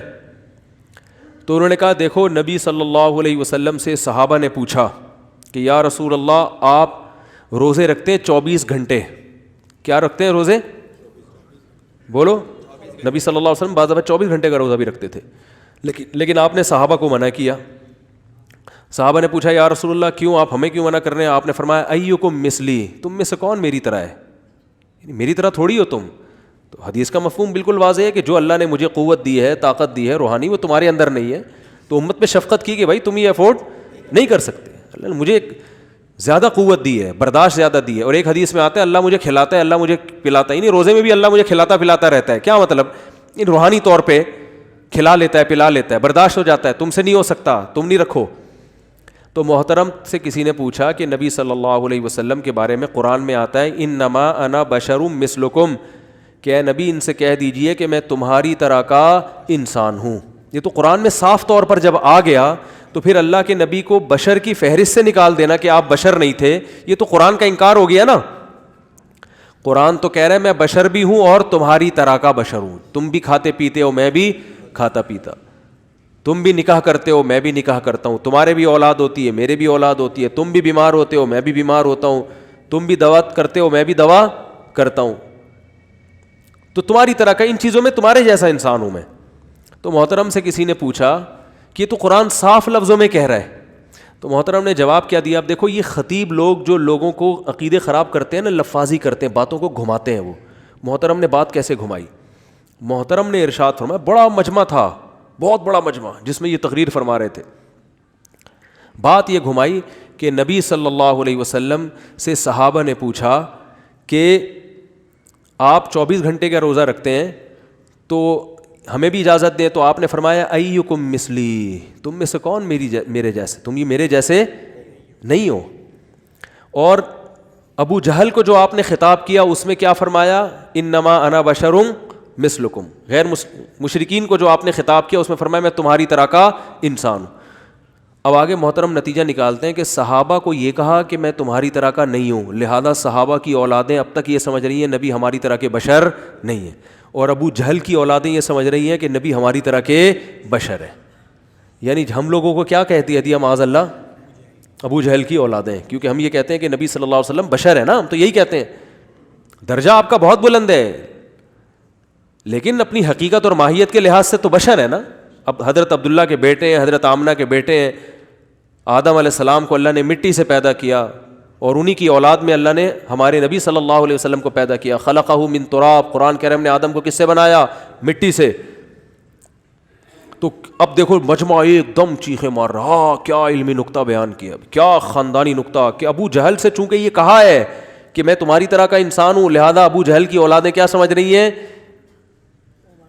یعنی ہم لوگ کو کہہ رہے تھے ابو جہل کی معاذ اللہ اولادیں، یہ یہی سمجھ رہے ہیں کہ وہ ہماری طرح کا انسان ہے. اور صحابہ سے یہ کہا کہ تم میری طرح نہیں ہو، فرق ہے. تو وہ ہم گویا اپنے آپ کو کہہ رہے تھے ہم صحابہ کی اولاد ہیں، ہم سے تو یہی کہا ہے کہ ہماری طرح کے نہیں ہے. جس کو جو کہا ہے وہ وہی سمجھ رہا ہے. میں حیران ہو رہا تھا، اتنے بڑے بڑے مجمع میں کوئی ایک عقل مند نہیں ہوتا جو جا کے ان بزرگ سے پوچھ لے کہ حضرت جو آپ اتنی بڑی داڑھی رکھ کے تقریر کر رہے ہیں، تو بات یہ ہے کہ ابو جہل سے جو آپ نے فرمایا وہ صحیح فرمایا یا غلط فرمایا؟ کسی کافر کے سامنے بھی غلط کہنا جائز نہیں ہے. ایک ہی نبی کے دو بیان ہیں. فرض کر لو کہ مشرکین سے یوں کہا ہے، اول تو ایسا کچھ ہے نہیں کہ مشرکین سے کہا ہے، وہ سب سے کہا ہے، پوری دنیا کے سارے انسانوں سے کہا ہے. لیکن اگر کہا ہے تو سوال پیدا ہوتا ہے، ادھر یہ کہا جا رہا ہے کہ میں تمہاری طرح کا انسان، ادھر یہ کہا جا رہا ہے کہ تمہاری طرح کا انسان نہیں ہوں. تو سیاق و سباق دیکھ کے پتہ چلے گا کہ کس پیرائے میں یہ بات کہی جا رہی ہے. ادھر کہی جا رہی ہے کہ میں تمہاری طرح کا انسان ہوں، کیا مطلب؟ تم مجھ سے عجیب و غریب معجزوں کا مطالبہ نہیں کرو، میں خدا تھوڑی ہوں، میں انسان ہوں، انسان یہ سارے کام نہیں کر سکتا. انما انا بشر مثلکم یوحا الی, مجھ میں تم میں فرق صرف وحی کا ہے. اللہ نے تمہاری ہدایت کے لیے مجھے منتخب کیا ہے, وحی ڈائریکٹ میرے اوپر آئے گی, میرے ذریعے سے تمہیں ہدایت ملے گی, تمہارے پاس براہ راست وحی نہیں آئے گی. اس کی بیس پہ مجھے فضیلت ہے, ہوں میں انسان تمہاری طرح کا. لہذا یہ جو مطالبے کرتے ہو نا کہ چشمے جاری کر دو اور یہ کر دو اور یہ کر دو, یہ مطالبے بیہودہ ہیں. انسان, میں نے یہ دعویٰ تھوڑی کیا کہ مجھے اختیارات ہیں, اسباب سے ہٹ کے میں جو چاہے کر لوں گا. میں نے دعویٰ تو میں نے کیا میں اللہ کا پیغمبر ہوں, اس پہ بحث کرو مجھ سے. اور صحابہ کو جو فرمایا کہ میں تمہاری طرح کا نہیں ہوں, وہ روزے کی بات چل رہی ہے. آگے الفاظ ہیں اللہ مجھے کھلاتا ہے, اللہ مجھے پلاتا ہے. کیا مطلب؟ میرے اندر اللہ نے اسٹیمنا رکھا ہے, میرے اندر اللہ نے قوت رکھی ہے, روحانی قوت بھی اور جسمانی قوت بھی. وہ ہر ایک میں وہ قوت نہیں ہے. تو ہم یہ مانتے ہیں کہ نبی صلی اللہ علیہ وسلم کی صحت قابل رش تھی. آپ صلی اللہ علیہ وسلم میں بخاری کی حدیث ہے 40 مردوں کے برابر قوت تھی, طاقت تھی. اتنی کم خوراک میں بھی آپ کی اتنی زبردست صحت تھی. سارا دن ایک وقت کا آپ بمشکل تھوڑا سا کھانا کھاتے تھے, اور کیسے گھوڑوں پہ میدان جنگ میں آپ صلی اللہ علیہ وسلم لڑے ہیں. آج تھوڑا سا جم جا کے آ جائے بندہ تو 6 مہینے تک کھاتا ہی رہتا ہے وہ ریکوری کے لیے. اتنے وہ مرغے اور پتہ نہیں کیا کیا, وہ چونکہ آج انہوں نے ڈنٹ پہ لے ہیں. تو یہ کمزور ہے نا, کمزور ہونے کی علامت ہے. ہمارے نبی صلی اللہ علیہ وسلم بہت طاقتور تھے, تو اس لیے آپ نے فرمایا مجھ میں برداشت ہے, تمہارے اندر یہ برداشت نہیں ہے. لیکن دیکھو کتنے بڑے بڑے مجموعوں کو قرآن کے بارے میں, فرعون کے بارے میں قرآن نے کہا کہ وَأَضَلَّ فِرْعَوْنُ قَوْمَهُ وَمَا هَدَىٰ فَأَوْرَدَهُمُ النَّارَ. فرعون خود بھی آگ میں جائے گا, اور اپنے جتنے اس کے چمچے تھے نا, جو چمچہ گیری میں لگے ہوئے تھے, ان سب کو لے کے جہنم کی آگ میں دھکیلے گا. تو اپنے پیر و مرشد کے پہلے یہ دیکھ لیا کرو کہ یہ سنت کے مطابق ہے بھی کہ نہیں ہے. ان کے رونے دھونے پر, ان کی بار بار بس یہ باتیں کہ عشق مصطفیٰ اور نبی کی یاد, اور پہلے عقیدہ پوچھو حضرت آپ کیا عقیدہ کیا ہے آپ کا, سمجھ میں نہیں آ رہی بات. اور صاف ستھرا عقیدہ پہلے وہ بیان کرواؤ اپنے شیخ صاحب سے, جو بھی پیر و مرشد بنائے رہے ہو نا, جس کو حضرت جی ہیں بہت پہنچے ہوئے, ان سے کراس کویشچن پوچھو. میں وہاں تھا ہانگ کانگ میں, تو ایک میرے بیان میں اہل حدیث بیٹھتے تھے. اچھا, وہ مجھ سے کراس کویشچن بہت پوچھتے تھے بیان کے فوراً بعد, تو میں بڑا خوش ہوتا تھا, میں بٹھاتا تھا, میں نے کہا آرام سے بیٹھو. بڑی گپ شپ ہو گئی میری, ان سے دوستی ہو گئی. انہوں نے کہا یار جو بھی جس سے بھی سوال پوچھو وہ عام طور پہ غصہ ہو جاتا ہے, آپ کم از کم تمیز سے جواب دے دیتے. تو خیر ہماری ان سے گپ شپ ہو گئی. تو انہوں نے پھر اپنا ایک واقعہ سنایا کہ پاکستان سے ایک مولانا صاحب آئے, ہانگ کانگ کی مسجد میں محترم نے بیان کیا.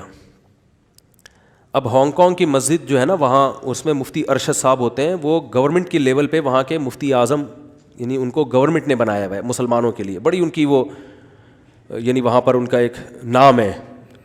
تو ان کے اپلیکیشن پہ ویزا مل جاتا ہے ہانگ کانگ کا, ورنہ ہانگ کانگ کا ویزا پاکستانیوں کے لیے بہت مشکل ہے. مجھے بھی انہوں نے انوائٹ کیا تھا. تو گورنمنٹ ان کو بڑا سپورٹ کرتی, یعنی گورنمنٹ میں ان کی بڑی ویلیو ہے.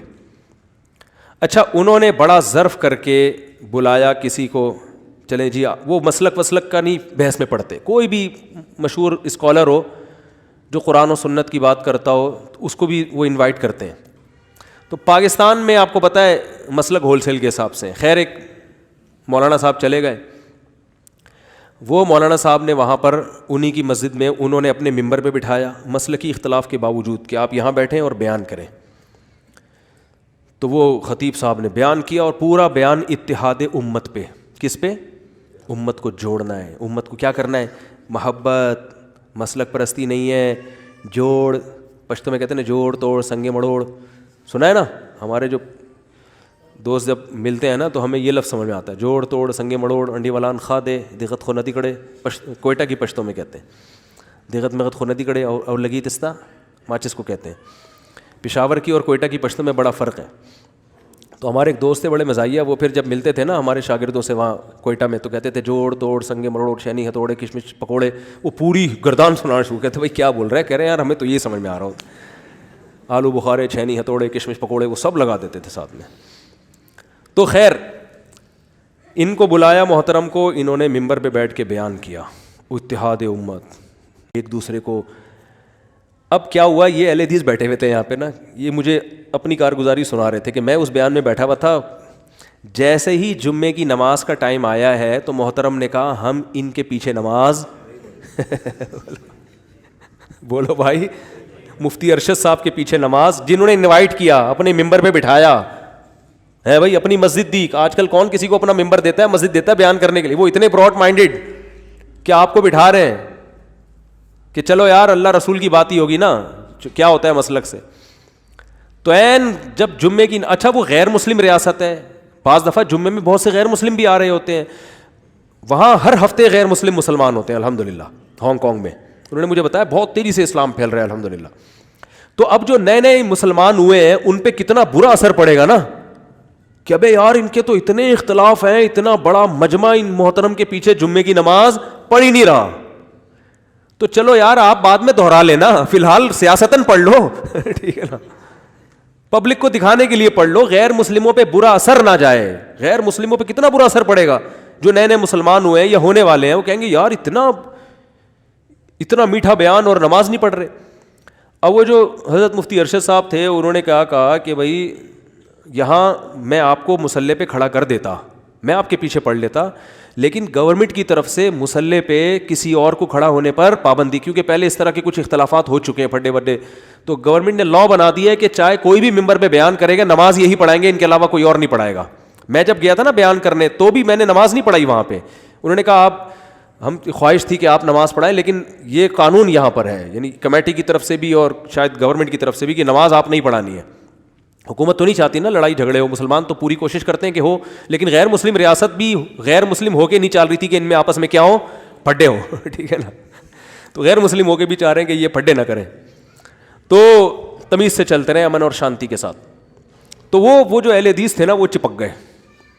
وہ کہتے ہیں جب انہوں نے بار بار اصرار کیا میں الگ, ہم نہیں آپ کے پیچھے نماز, ہمیں مصلی دیں, ہمیں مصلی دیں, ہم پڑھائیں گے نماز, تو مفتی صاحب نے کہا نہیں بھائی آپ نہیں ہو سکتے. تو کہہ رہے ہیں یہ اتنا بڑا مجمع خطیب صاحب کے ساتھ مسجد میں نماز پڑھے بغیر نکل گیا.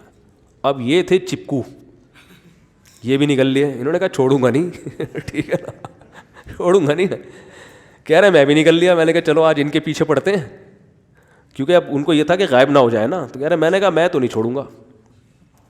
تو وہ جو اہل حدیث تھے وہ بھی ساتھ ساتھ چلے گئے. مجھے خود کارگزاری سنا رہے ہیں, کہہ رہے ہیں وہ کہیں فلیٹ میں جا کے نا, 4-5 فلیٹ تھے, وہاں جا کے انہوں نے صفیں اتنی مشکل سے ٹینشن میں صفیں بچھائی ہیں, نماز پڑھی ہے. کھانا آیا نا تو کھانے پہ وہ حضرت جی بھی بیٹھے ہوئے, کہہ رہے میں بھی بیٹھا ہوا ہوں. تو کھانے پہ جو ہے نا میں نے یہ ان سے سوال کیا کہ سر آپ نے, حضرت جی آپ نے اتحاد امت پہ بڑا پیارا بیان کیا لیکن اتنا بڑا آپ نے یہ حرکت کی ہے, یہ کیا ہے, اس سے امت متحد ہوگی؟ تو کہہ رہے ہیں جیسے ہی میں نے کہا نا تو ان کے سارے جو مریدین ہوتے ہیں نا, وہ ایک سیاست دان تقریر کر رہا تھا نا, کہ ایک سیاست دان تقریر کر رہا تھا, تو اس کو وہ ہوتے ہیں نا اسسٹنٹ ہوتے ہیں ان کے, وہ پہلے اپنے جو لیڈر کی تعریفیں کرتے ہیں کہ آپ یہ ہیں تو یہ ہیں, آپ یہ بادشاہ ہیں تو آپ جو ہے نا ان کی عوام ہیں, یہ لیڈر ہیں تو آپ ان کے ماتحت ہیں, ایسے کر کے وہ. تو ایک نے کہا یہ دیگ ہیں تم ان کے چمچے ہو یہ دیگ ہیں تم ان کے چمچے ہو. تو وہ جتنے چمچے بیٹھے ہوئے تھے نا, کہہ رہے ہیں جب میں نے ان سے کہا کہ حضرت اچھا یہ ہوشیار بہت تھے, بڑی تمیز سے اعتراض کرتے تھے نا, ایسے گھننے بن کے بڑے آرام سے, کہ لگے نا کہ اعتراض کر رہا ہوں, کیونکہ میرے پر بہت سارے اعتراضات کر چکے تھے یہ تو مجھے لوگوں نے کہا کہ ان سے ہوشیار رہنا. میں نے کہا آنے دو انشاءاللہ کوئی مسئلہ نہیں ہے کرنے, لیکن مجھ سے مطمئن تھے وہ الحمدللہ. وہ مولانا ابوالکلام آزاد جو تھے نا وہ پاکستان بنانے کے قائل نہیں تھے, مولانا اشرف علی تھانوی قائل تھے. تو کسی نے مولانا اشرف علی تھانوی رحمۃ اللہ علیہ سے فرمایا کہ ابوالکلام آزاد آپ سے پاکستان کے بارے میں بحث کرنا چاہتے ہیں. اور ابوالکلام جو تھے نا یہ واقعی کلام کے بڑے ماسٹر بھی تھے, بڑا بولنا آتا تھا ان کو. تو حکیم الامہ نے فرمایا کہ ابوالکلام کو آنے دو, آئے گا تو جد الکلام کو پائے گا. ابوالکلام کا مطلب کلام کا باپ. تو کہا کہ آنے دو, وہ کلام کا باپ ہے تو ہم کلام کے دادا ہیں, آنے دو بحث کریں گے. یہ قائل تھے مولانا اشرف تھانوی کے پاکستان بننا چاہیے, ابوالکلام آزاد قائل نہیں تھے. تو کہنے تھا ابوالکلام کو آنے دو, ابوالکلام آئے گا تو ادھر کس کو پائے گا, جد الکلام کو پائے گا ٹھیک ہے نا. تو میں نے ان سے کہا, میں نے کہا کرنے دو بھائی. وہ نیک آدمی تھا بیچارہ, بہت ساری جگہوں سے نا وہ مار کھایا ہوا تھا نا, اتنے سارے فرقے دیکھ دیکھ کے آدمی تو ویسے ہی پاگل ہو جاتا ہے نا. تو وہ اہل حدیث جو تھے نا وہ چپک گئے. تو انہوں نے مجھے بتایا کہ میں نے پھر ایسی کلاس لی نا اس کی, میں نے کہا سارا بیان یا تو اس موضوع پر بیان نہ کرتے, محبت اور الفت اور ہم سب مسلمان ہیں, ہمیں محبت سے رہنا چاہیے, اتنی کچھ کوئی اور ٹاپک چھیڑ لیتے یار, ٹھیک ہے نا. تو کہہ رہے ہیں وہ ان کے چمچوں نے مجھے ایسا پکڑا ہے, بولے چپ گستاخی کر رہا ہے اور یہ کر رہا ہے اور وہ کر رہا ہے, کہہ رہا ہے مجھے خاموش کرا دیا, لیکن کہہ رہا ہے میں نے ڈوز الحمدللہ دے دی کہ سارے گھننے نہیں ہوتے, سارے عقیدت مند نہیں ہوتے, بہت سے لوگ نوٹ کر رہے ہوتے ہیں بہت سی چیزیں, سمجھ میں نہیں آ رہی بات, میرا خیال ہے. تو عقیدت کی آنکھیں اندھی آنکھوں سے مت دیکھو میرے بھائی, عقائد پہ کمپرومائز مت کرو. دیکھو اسلام میں سب سے پہلے توحید ہے, اس کے بعد کیا ہے بتاؤ, نماز, رسالت تو ہے, وہ تو ختم نبوت, توحید و رسالت کے بعد سب سے پہلے کیا ہے اعمال میں, نماز ہے. کوئی بزرگ نماز ہی نہیں پڑھ رہا تو اس سے پوچھو بھائی وجہ بتاؤ کیوں نہیں پڑھ رہے, آپ مسجد میں آ کے جماعت سے نماز کیوں نہیں پڑھتے؟ وہ اگر کوئی وجہ بیان کر دے, بعض دفعہ ہوتی ہے وجہ, کوئی بیماری ہوتی ہے یا کوئی ڈاکٹر نے منع کیا ہوتا ہے کہ آپ کو کورونا کی علامتیں, آپ نہیں آئے مسجد میں, یا سیکیورٹی کی کوئی مسئلہ ہوتا ہے, ہر ایک کے پاس سیکیورٹی کا انتظام نہیں ہوتا, مسجد میں تھریڈ ہوتی ہے, کوئی مسئلے ہوتے ہیں, تو ٹھیک ہے بھائی, بلکہ یہ خود اس بزرگ پر لازم ہے, اگر وہ مسجد میں نہیں آ رہا تو خود وجہ بتائے. وہ ہمارے نبی صلی اللہ علیہ وسلم کہیں اپنی زوجہ کے ساتھ تنہائی میں کھڑے ہوئے تھے, تو ایک صحابی کا گزر ہوا تو آپ نے ان کو بلایا, فرمایا یہ میری زوجہ ہیں. تو انہوں نے عرض کیا یا رسول اللہ آپ پہ کون شبہ کر سکتا ہے؟ فرمایا اگر دل میں وسوسہ آتا تمہارا ایمان ختم ہو جاتا. تو کتنی بڑا ظرف نبی کا کہ اپنے بارے میں بدگمانی سے خود دوسروں کو بچا رہے ہیں. بھائی دل میں ایک بال آ جاتا کہ یار آ سکتا ہے, شیطان کو موقع مل جاتا ہے, تو آپ خود ایسا موقع نہ دیں لوگوں کو. لیکن آج ایسے بزرگ بنے ہوئے ہیں, ایسا یعنی بزرگی کا تصور ہے کہ ان پر تو کوئی بات کر ہی نہیں سکتا, ان کی ہر چیز دودھ سے دھلی ہوئی ہے. ہاں اس میں وہمی بھی نہ بنے کہ خام خامے جو واقعی اہل اللہ ہیں ان کو بلا وجہ تنگ کرنا شروع کر دیں, تو یہ بھی ٹھیک نہیں ہے. لیکن بیسک عقائد, نماز, بنیادی اسلام کے احکام. اب کوئی بزرگ کی محفل میں سارا دن عورتیں بیٹھی ہوئی رہتی ہیں, لڑکیاں بیٹھی رہتی ہیں, تو آپ بولے آپ کی کیا لگتی ہیں بھائی, کیوں لڑکیوں کے جھمیلوں میں بیٹھے ہوئے ہو؟ آدمی کو تو ویسی شرم آتی ہے نا لڑکیوں میں بیٹھتے ہوئے, لڑکوں میں لڑکیاں کیا کرتا ہے, گھو کھاتا نا. بھائی بچپن میں ہم نے سنا تھا پہلے مکس گیدرنگ نہیں ہوتی تھی, پہلے یہ ہوتا تھا کہ زنانہ الگ ہوتا تھا شادیوں میں, مردانہ الگ. تو جو بالکل گھٹیا قسم کے لڑکے ہوتے تھے نا وہ زنانے میں بہانے سے گھستے تھے, تمبو سے جھانک رہے ہوتے تھے سوراخوں سے نا بہت ہی گھٹیا قسم کے. تو اگر کوئی لڑکا گھس جاتا لڑکیوں کے اس میں, یعنی جو تمبو ہے اس میں گھس جاتا, تو لوگ کہتے تھے لڑکیوں میں لڑکا گوں کھاتا. بھائی تیرا کام کیا ہے, تجھے شرم آنی چاہیے نا یہاں پہ. تو اب آپ بتاؤ ایک لونڈا گھس کے جا رہا ہے لونڈیوں میں, لڑکیوں میں, اس کو تو ہم تانا دے کے گوں کھا رہا ہے. ادھر بزرگ کے ہر وقت جھمیلا لڑکیوں کا لگا ہوا ہے ان کے پاس, کوئی روک ٹوک ہی نہیں ہے. تو یہ تو غلط ہے نا بھائی, ان کو پردہ کراؤ, کوئی تہذیب سے بٹھاؤ ان کو. اول تو بھائی آپ کوئی ٹائمنگ رکھیں. ہمارے حضرت سے جب خواتین بیعت ہوتی تھی محرم کا ہونا ساتھ میں ضروری تھا, محرم کے بغیر نہیں بیعت کریں گے. اور تنہائی میں کسی عورت کے ساتھ جمع ہونا حرام ہے, چاہے آپ بزرگ ہیں چاہے آپ بہت نیک ہیں. تنہائی میں کسی عورت کے ساتھ کسی بھی مجبوری سے آپ نہیں بیٹھ سکتے. لیکن ہم یہ اپنے بارے میں فرض کریں کہ بھائی ہم تو چونکہ برے آدمی نہیں ہیں, ہم کنڈی لگا کے بھی بیٹھ سکتے ہیں, تو دوسرا ہم پر بدگمانی کیوں کر رہا ہے؟ کیوں آپ کیا دودھ سے دھلے ہوئے ہیں؟ آپ کے آب زمزم, آپ کے کیا فرشتے سرٹیفکیٹ دے کر گئے ہیں کہ آپ بہت نیک ہیں اور نیک رہیں گے قیامت تک؟ تنہائی میں کسی خاتون کے ساتھ آپ کو بند کمرے میں بیٹھنے کی اجازت نہیں ہے. تو جب کیونکہ نبی صلی اللہ علیہ وسلم نے جب تنہائی میں اپنی زوجہ کے ساتھ کہیں تھے تو صحابی کو بلا کے بتایا کہ یہ میری زوجہ ہیں. تو ہم اور آپ کون ہوتے ہیں اتنے فنٹر بننے والے؟ ہم یہ نہیں کہہ رہے بھائی ہم بہت نیک ہیں, وہ تو اللہ ہی جانتا ہے کون نیک ہے کون برا ہے, یہ تو اللہ ہی جانتا ہے. لیکن آپ کو شریعت کے حکم کو فالو کرنا پڑے گا. آپ نیک ہو برے ہو یہ آپ کا ہیڈک ہے, صحیح ہے نا. اندر سے بہت ہو سکتا ہے آپ اچھے ہو, اتنے اچھے ہو کہ آپ کو کبھی نامحرم کی طرف برا خیال بھی نہیں آتا اور آپ کو کوئی زنا کا خطرہ بھی نہیں ہے. اسلام کا قانون ہے, رسول اللہ صلی اللہ علیہ وسلم نے فرمایا لا یخلون رجل مع امرأۃ او کما قال صلی اللہ علیہ وسلم, کوئی مرد ہرگز کسی عورت کے ساتھ تنہائی اختیار نہ کرے. یہ صحیح حدیث ہے پیغمبر کی, قطعاً اس کی اجازت نہیں ہے, آپ کو تنہائی میں بیٹھ ہی نہیں سکتے آپ. تو یا تو دو عورتیں ہوں یا وہ بھی مجبوری میں. اب ایسا نہ ہو کوئی جاہل پیر دو عورتوں کو کہ بھئی چار چار عورتیں آ کے بیٹھا کریں, مرد ان کے ساتھ آنے پر پابندی ہے. ایک مثال دے رہا ہوں کہ دو میں خطرہ کم ہوتا ہے, تنہائی میں تو بدگمانیاں زیادہ ہوتی ہیں نا. تو نبی صلی اللہ علیہ وسلم نے پابندی لگائی ہے اس پر. تو بھائی یہ جو مشرکین کا عقیدہ تھا نا کہ یہ ہمیں بخشوا دیں گے, یہ کر دیں گے, اپنا عمل سب سے پہلے کس کو فوکس کرنا ہے بھائی؟ اپنا عمل. جس بزرگ کو بزرگ سمجھ رہے ہو اس کے بھی پہلے عمل دیکھو, سنت کو فالو کرتے ہیں کہ نہیں کرتے.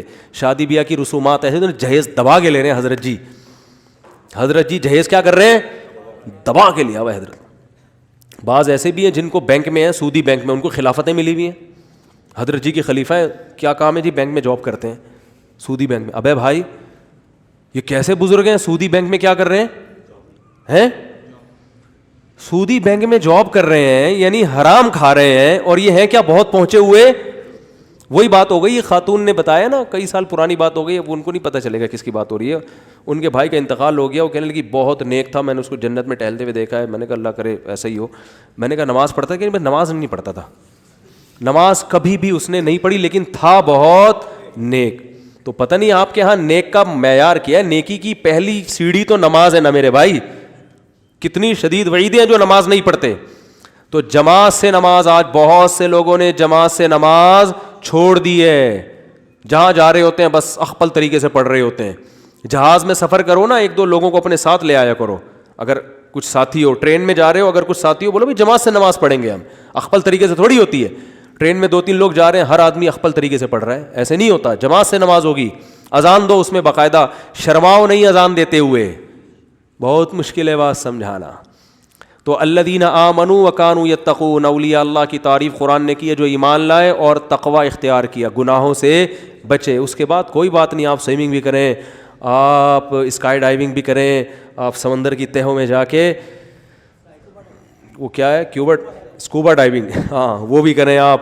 اس سے کوئی بزرگی کے منافی. ٹماٹر بھی خریدیں آپ کیا کریں, ٹماٹر. سانپ نظر آتا ہے بھاگ جائیں, پہلی فرصت میں کیا کریں, بھاگیں. لوگ کہیں گے ڈر گیا, بولے ہاں اللہ کا شکر ہے ہم سانپ سے ڈرتے ہیں الحمدللہ. ٹھیک ہے نا. کورونا میں بھی احتیاط کریں, ماسک لگا کے گھوم رہے ہیں, ماسک لگا کے گھومیں. اب کوئی آ رہا ہے اس کو بولے بھائی تو وہاں کھڑا رہے, میرے منہ پہ چھینکنے کی تجھے اجازت نہیں ہے. اللہ کا شکر ہے میں بھی صحیح ہوں, ملا جائے میرے کو. کتنے لوگ میرے منہ پہ آگے چھینکے ہیں یہاں پہ, ان کو ڈانٹا ہے, بھائی پیچھے رہو یار, اللہ کے بندو تھوڑا سا احتیاط کرو. گھسے جا رہے ہوتے ہیں, منہ کے اندر گھسے جا رہے ہوتے ہیں. تو کوئی بزرگی کے منافی نہیں ہے.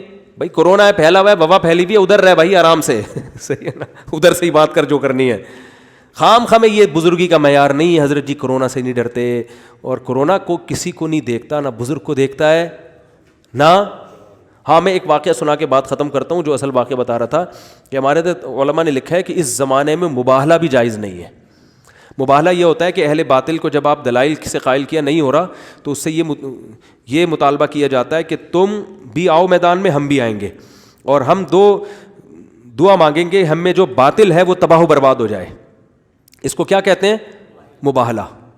تو ہمارے حضرت مفتی رشید احمد صاحب نے لکھا ہے یہ جائز نہیں ہے, اس لیے کہ نبی صلی اللہ علیہ وسلم کو مباہلے کا حکم ہوا تھا تو آپ پر وہی ہوئی تھی کہ مشرکین مکہ کو آگ ہلاک کر, جو عیسائی پادری آ رہے ہیں نا مباہلہ کرنے کے لیے, جب آپ سے مباہلہ کریں گے تو آگ ان کو کھا کے ختم کر دے گی, تباہ کر دے گی. پھر عیسائی ڈر گئے, نہیں کیا انہوں نے مباہلہ. تو فرمایا ہم پر ایسی کوئی وحی بولو نا نہیں آئی ہے, نہ اللہ نے کہا ہے کہ تم باطل سے مباہلہ کرو گے تم باطل کو تباہ کر دوں گا, کچھ بھی نہیں ہے, کوئی دلیل نہیں ہمارے پاس. تو ہم دلائل سے قائل کریں گے, سمجھ میں آ گیا ٹھیک ہے, نہیں تو پتلی گلی سے نکلو. کہ یہ جو آج کل بحث ہو رہی ہوتی ہے کہ ہم دونوں میں جو سچا ہے دیکھنا اس کے ساتھ اللہ کی, جو جھوٹا ہے دیکھنا ہماری بد دعا ہے کہ وہ مر جائے. تو کیا اللہ نے تو کوئی گارنٹی نہیں لی کہ وہ واقعی مرے گا. ہو سکتا ہے آپ مر جاؤ. آپ نے کسی باطل سے مباہلہ کیا اور کل اتفاق سے آپ کی مقدر میں مرنا لکھا ہوا تھا, کتے کا کاٹنا لکھا ہوا تھا, یہ تو ہو سکتا ہے نا, اور وہ کاٹ لے. اب وہ باطل بولے گا دیکھا تم باطل ہو, ہم کیا ہیں, حق پر ہیں. تو بھائی یہ باطل, کتے کا کاٹنا حق پر اور باطل پر ہونے کی علامت نہیں ہے. کتا کسی کو بھی کسی بھی ٹائم پہ کاٹ سکتا ہے, کسی بھی ٹائم پہ کسی کو کتا کاٹ سکتا ہے کہ نہیں. کتے کو کیا پتا ان میں کون برحق ہے, کتے کو پتا ہے کہ اس کو کاٹنا اس کو نہیں کاٹنا. وہی ہے نا, ایک آدمی گیا نا, وہ کتا بھونک رہا تھا, تو میزبان نے مہمان کے خوف دیکھ کے کہا کہ آپ کو پتہ نہیں ہے بھونکنے والے کتے کاٹتے نہیں ہیں. تو اس نے کہا مجھے تو پتہ نہیں, کتے کو بھی پتہ ہے کہ نہیں پتہ ہے یہ بات. ایک سیکنڈ میں خلاصہ بتا دوں نا بیان کا. خلاصہ یہی ہے کہ یہ جو خام خواہ کی احمقوں کی جنت میں رہتے ہیں, فلاں بخشوا دے گا, فلاں یہ کر دے گا, فلاں یہ کر دے گا, تو یہ ان احمقوں کی جنت سے کیا کرنا پڑے گا بھائی, باہر. قرآن بار بار کہہ رہے ہیں کس کو فوکس کرو, عمل کو. ہاں نبی کی شفاعت ہوگی, اس کی کیا تفصیل ہے وہ پھر بعد میں انشاءاللہ پہلے کئی دفعہ بتا چکا ہوں, لیکن اس پر اعتماد کر کے نہیں بیٹھنا ہے, کیونکہ نبی نے اپنی بیٹی کو حکم دیا کہ میں بھی قیامت کے دن کام نہیں آؤں گا. تو کیا مطلب؟ اگر یعنی سب سے پہلے انہوں نے بھی اعمال کو فوکس کرنا ہے. ہاں پھر اللہ کی رحمت ہو سکتی ہے, کچھ عمل میں کوتاہی کمی ہو گئی تو پیغمبر کی شفاعت کام آ جائے گی, شہداء کی شفاعت کام آ جائے گی. اصل کیا ہے؟ عمل. سب سے پہلے عمل ہے. جی کیا پوچھ رہے ہیں میرے بھائی؟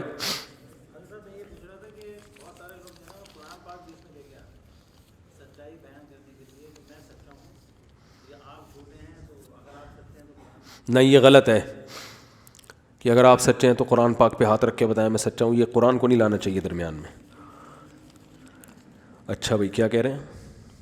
یہ پہلے نپٹا دوں جلدی جلدی. مفتی صاحب آپ نے بڑے بال سنت کی وجہ سے رکھے ہیں یا شو بازی کے لیے؟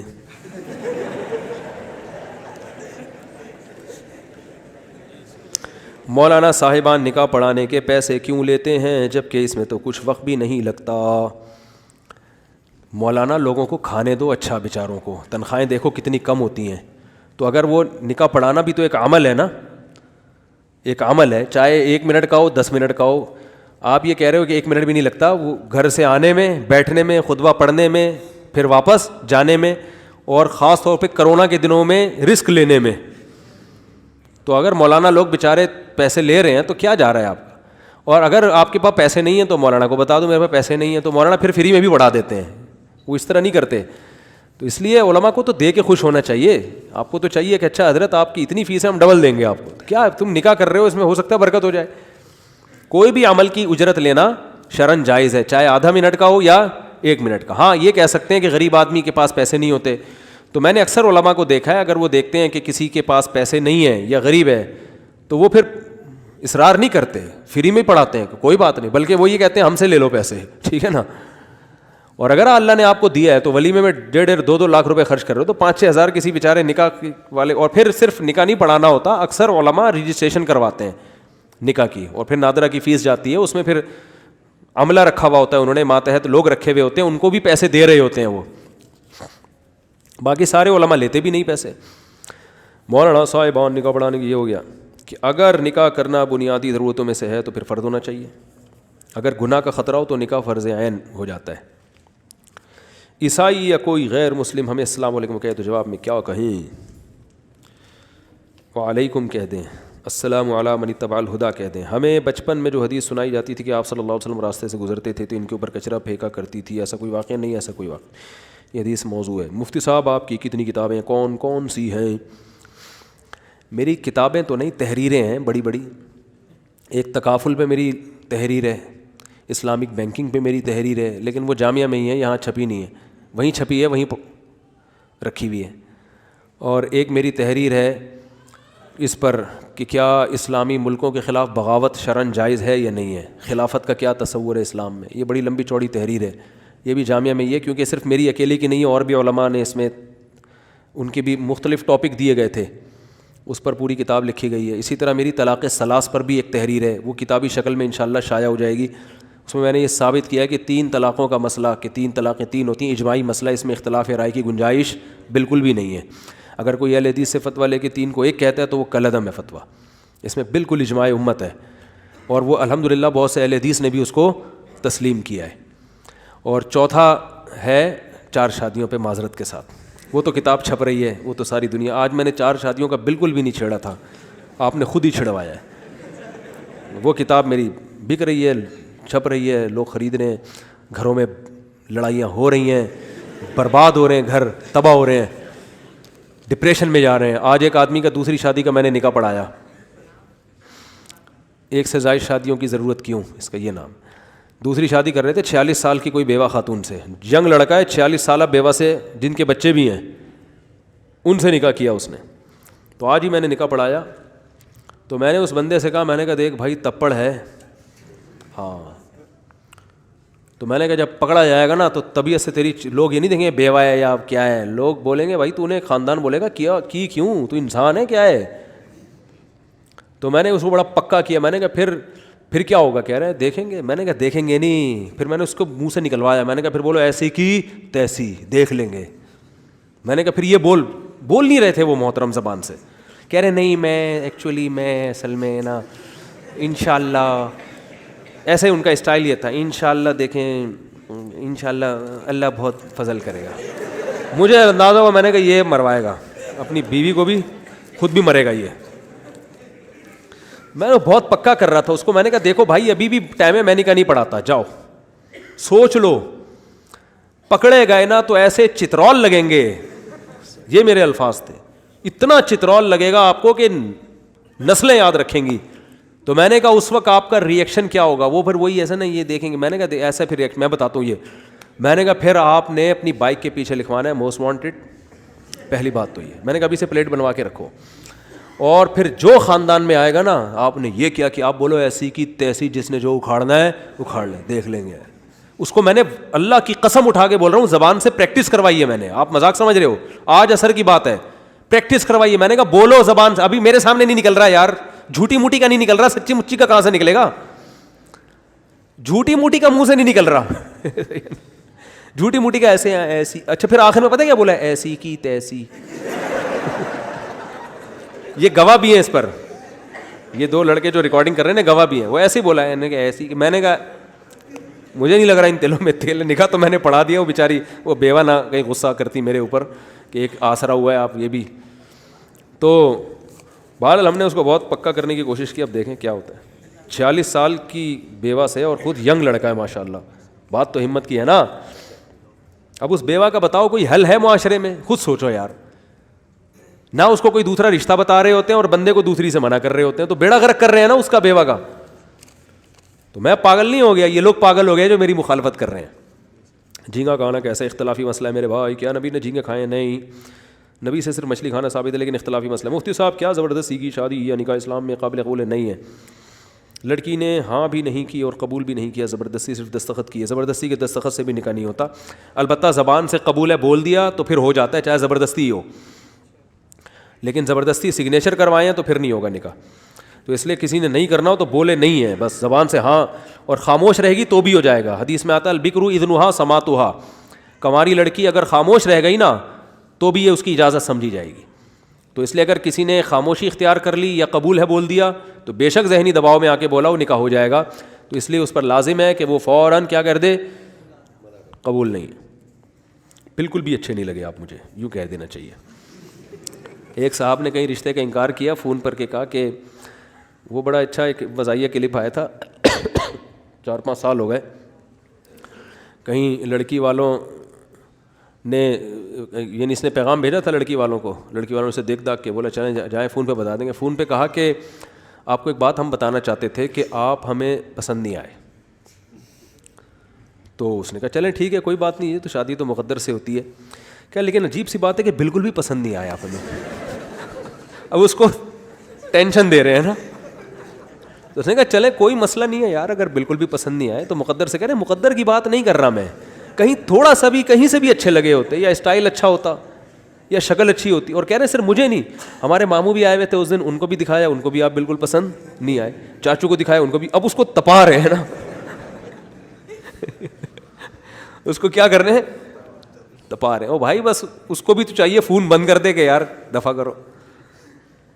تو یہ کس پہ میں نے واقعہ سنایا, میں تو بھول بھی گیا. مفتی صاحب آپ نے بتایا کہ زنا قرض نہیں ہوتا کیونکہ اللہ کسی اور کے گناہ کی سزا کسی اور کو نہیں دیتا, مگر جہاں تک حرمت مصاہرت کے بارے میں جتنے بھی علماء کو مسئلہ بیان کرتے ہوئے سنا, اس میں انہوں نے جو بھی بیان فرمایا اس میں تو بظاہر یہی محسوس ہوتا ہے کہ غلطی کسی اور کی ہے اور سزا کوئی اور بھگت رہا ہے. حرمت مصاہرہ کا مسئلہ میں نے بتایا تھا نا, ساس سے خدا نخواستہ کسی کے ناجائز ریلیشن ہو جائے تو اس ساس کی بیٹی آپ پر حرام ہو جاتی ہے, عورت سے ہو جائے تو اس کی بیٹی حرام ہو جاتی ہے. اس کی ڈیٹیل ہے, خود سے فیصلہ نہ کریں, علماء کے پاس استفتاء کریں. تو سوال یہ پوچھ رہے ہیں کہ گناہ ایک نے کیا, سزا کس کو مل رہی ہے, بہو کو. تو یاد رکھو دنیا میں ایسا ہوتا ہے کہ جرم ایک کرتا ہے, دنیا میں سزا اس کی دوسرے کو, دنیا میں سزا کا مطلب یہ ہوتا ہے کہ اس کی جو آزمائش دوسرے پہ آ جاتی ہے. اس کی مثال ہے کسی نے کسی کو چاقو مارا, جرم کس نے کیا, قاتل نے, بیڑا کس کا غرق ہو گیا. اب کیا مقتول کہ میرا کیا قصور ہے, میں نے تھوڑی مارا ہے. تو بھئی یہ دنیا کا ایک تکوینی نظام ہے اللہ تعالیٰ کا. ایکسیڈنٹ میں آپ کی غلطی نہیں ہوتی, دوسرے کی غلطی ہوتی ہے, مرتے آپ ہو, ہوتا ہے کہ نہیں ہوتا. اب کیا یار سگنل اس نے توڑا ہے, میں تو ٹریفک کے قوانین کی پابندی کرتا ہوں, ٹانگ میری ٹوٹی ہے, غلطی اس کی ہے, ٹانگ کس کی ٹوٹی ہے, میری. تو وہ وجہ اس کی ہے کہ جب بھی گاڑی ٹانگ پہ آ کے لگے گی, چاہے جس کی بھی غلطی ہو, تو ٹانگ اسٹیل کی بنی ہوئی نہیں ہے. تو اسی طرح اللہ تعالیٰ نے ایک نظام بنایا ہے کہ ایک آدمی اگر کسی عورت سے ریلیشن قائم کرتا ہے تو یہ غیرت کے خلاف ہے کہ پھر اس کی بیٹی اور اس کی ماں سے وہ ریلیشن بولو نہیں ہو سکتا. سمجھ میں آ رہی ہے بات؟ قرآن نے کیا کہا ہے, وَرَبَائِبُكُمُ اللَّاتِي فِي حُجُورِكُم مِّن نِّسَائِكُمُ اللَّاتِي دَخَلْتُم بِهِنَّ, کہ اگر آپ کا کسی عورت سے نکاح ہوا اور اس عورت سے آپ کا ریلیشن ہو گیا تو اب اس کی بیٹی سے آپ قیامت تک نکاح نہیں کر سکتے. تو یہی ماں کا حکم بھی ہے. اگر ماں سے ہو گیا تو پھر بیوی سے نکاح کیا ہو گیا, یعنی بیوی کی ماں سے اگر ریلیشن ہو گیا تو بیوی اب آپ پر ہمیشہ کے لیے حرام ہو گئی. تو اس لیے ہم یہ لوگوں کو بتاتے ہیں کہ سسر جو ہے وہ بہو کو ہاتھ نہ لگائے. فزیکل جو ہے نا بس صحیح ہے, بہو کے سر پہ پیار کرے, ایسے ہاتھ رکھے, اتنا کافی ہے. اس سے زیادہ فری ہونے کی ضرورت بولو نہیں. ہم یہ نہیں کہہ رہے کہ سسر غلط ہوتے ہیں, ہمارے معاشرے میں الحمدللہ خیر غالب ہے, بیٹیوں ہی کی طرح دیکھتے ہیں, لیکن احتیاط کرنی چاہیے. حضرت عمر رضی صحیح روایت ہے کہ حضرت عبداللہ بن عمر رضی اللہ تعالیٰ عنہ کی ایک باندی تھی, تو اس باندی کے قریب جانے کا آپ نے ارادہ کیا. بالکل جب قریب ہونے لگے تو آپ کو ارادہ ہوا یہ باندی میں اپنے والد کو دے دیتا ہوں, حضرت عمر کو. حضرت عمر فرمایا اب یہ میرے لیے حلال نہیں ہے, کیونکہ بہو کی طرح بن چکی ہے اب یہ میری. کیونکہ بیٹے کا جب کسی سے ریلیشن ہو گیا تو باپ کے لیے کیا ہے وہ. اس پر پوری امت کا اجماع ہے کہ جس باندی سے اگر کسی کا ریلیشن ہو گیا تو وہ باندی اس کے باپ پر حلال نہیں ہے, قیامت تک حلال نہیں ہے. اور اس باندی کی ماں بھی اس پر قیامت تک نہ نکاح ہو سکتا ہے نہ باندی, کچھ بھی نہیں ہو سکتا. یہ غیرت کا نظام اسلام نے بولو نا بھائی بنایا ہے. تو اس لیے علماء کہتے ہیں کہ ان رشتوں میں احتیاط ضروری ہے. بعض جگہوں پر دیکھا ہے وہ سسر صاحب بہو سے لپٹ لپٹ کے جناب اس کو پیار کر رہے ہیں. ایئرپورٹ پہ ایک خاتون نے بتایا میں آتی ہوں, میرے سسر صاحب ایک لپٹ جاتے ہیں. تو ٹھیک ہے, ہم نہیں کہہ رہے ان کی نیت غلط ہوگی, مگر یہ بالکل احتیاط کے خلاف ہے. اس کو کبھی بھی اپریشیٹ نہیں کیا جائے گا. تو بہو کے سر پہ بس اتنا ہاتھ رکھا, پیار کیا, بس ختم. اس سے زیادہ اس کی باڈی کو ٹچ کرنا, یا اسی طرح ساس صاحبہ اپنے داماد کو گلے مل کے رو رہی ہیں یا خوش ہو رہی ہیں, یہ بھی غلط ہے. اور ویسے بھی حیا کے خلاف ہے نا یہ چیز. بیٹی بھی جب جوان ہو جائے تو بس سر پہ ہاتھ رکھیں, اس کے یہاں پیار کر لیں اس کے سر پہ بچی کے. تو اور ویسے بھی آپ کو پتہ ہے یہ زمانہ جو ہے نا, میڈیا نے اتنی فحاشی پھیلا دی ہے کہ اب اس میں احتیاط پہلے سے زیادہ ضروری ہو گئی ہے. میڈیا نے بہت معاملہ خراب کر دیا ہے, تو اب تو اور زیادہ احتیاط ضروری ہے.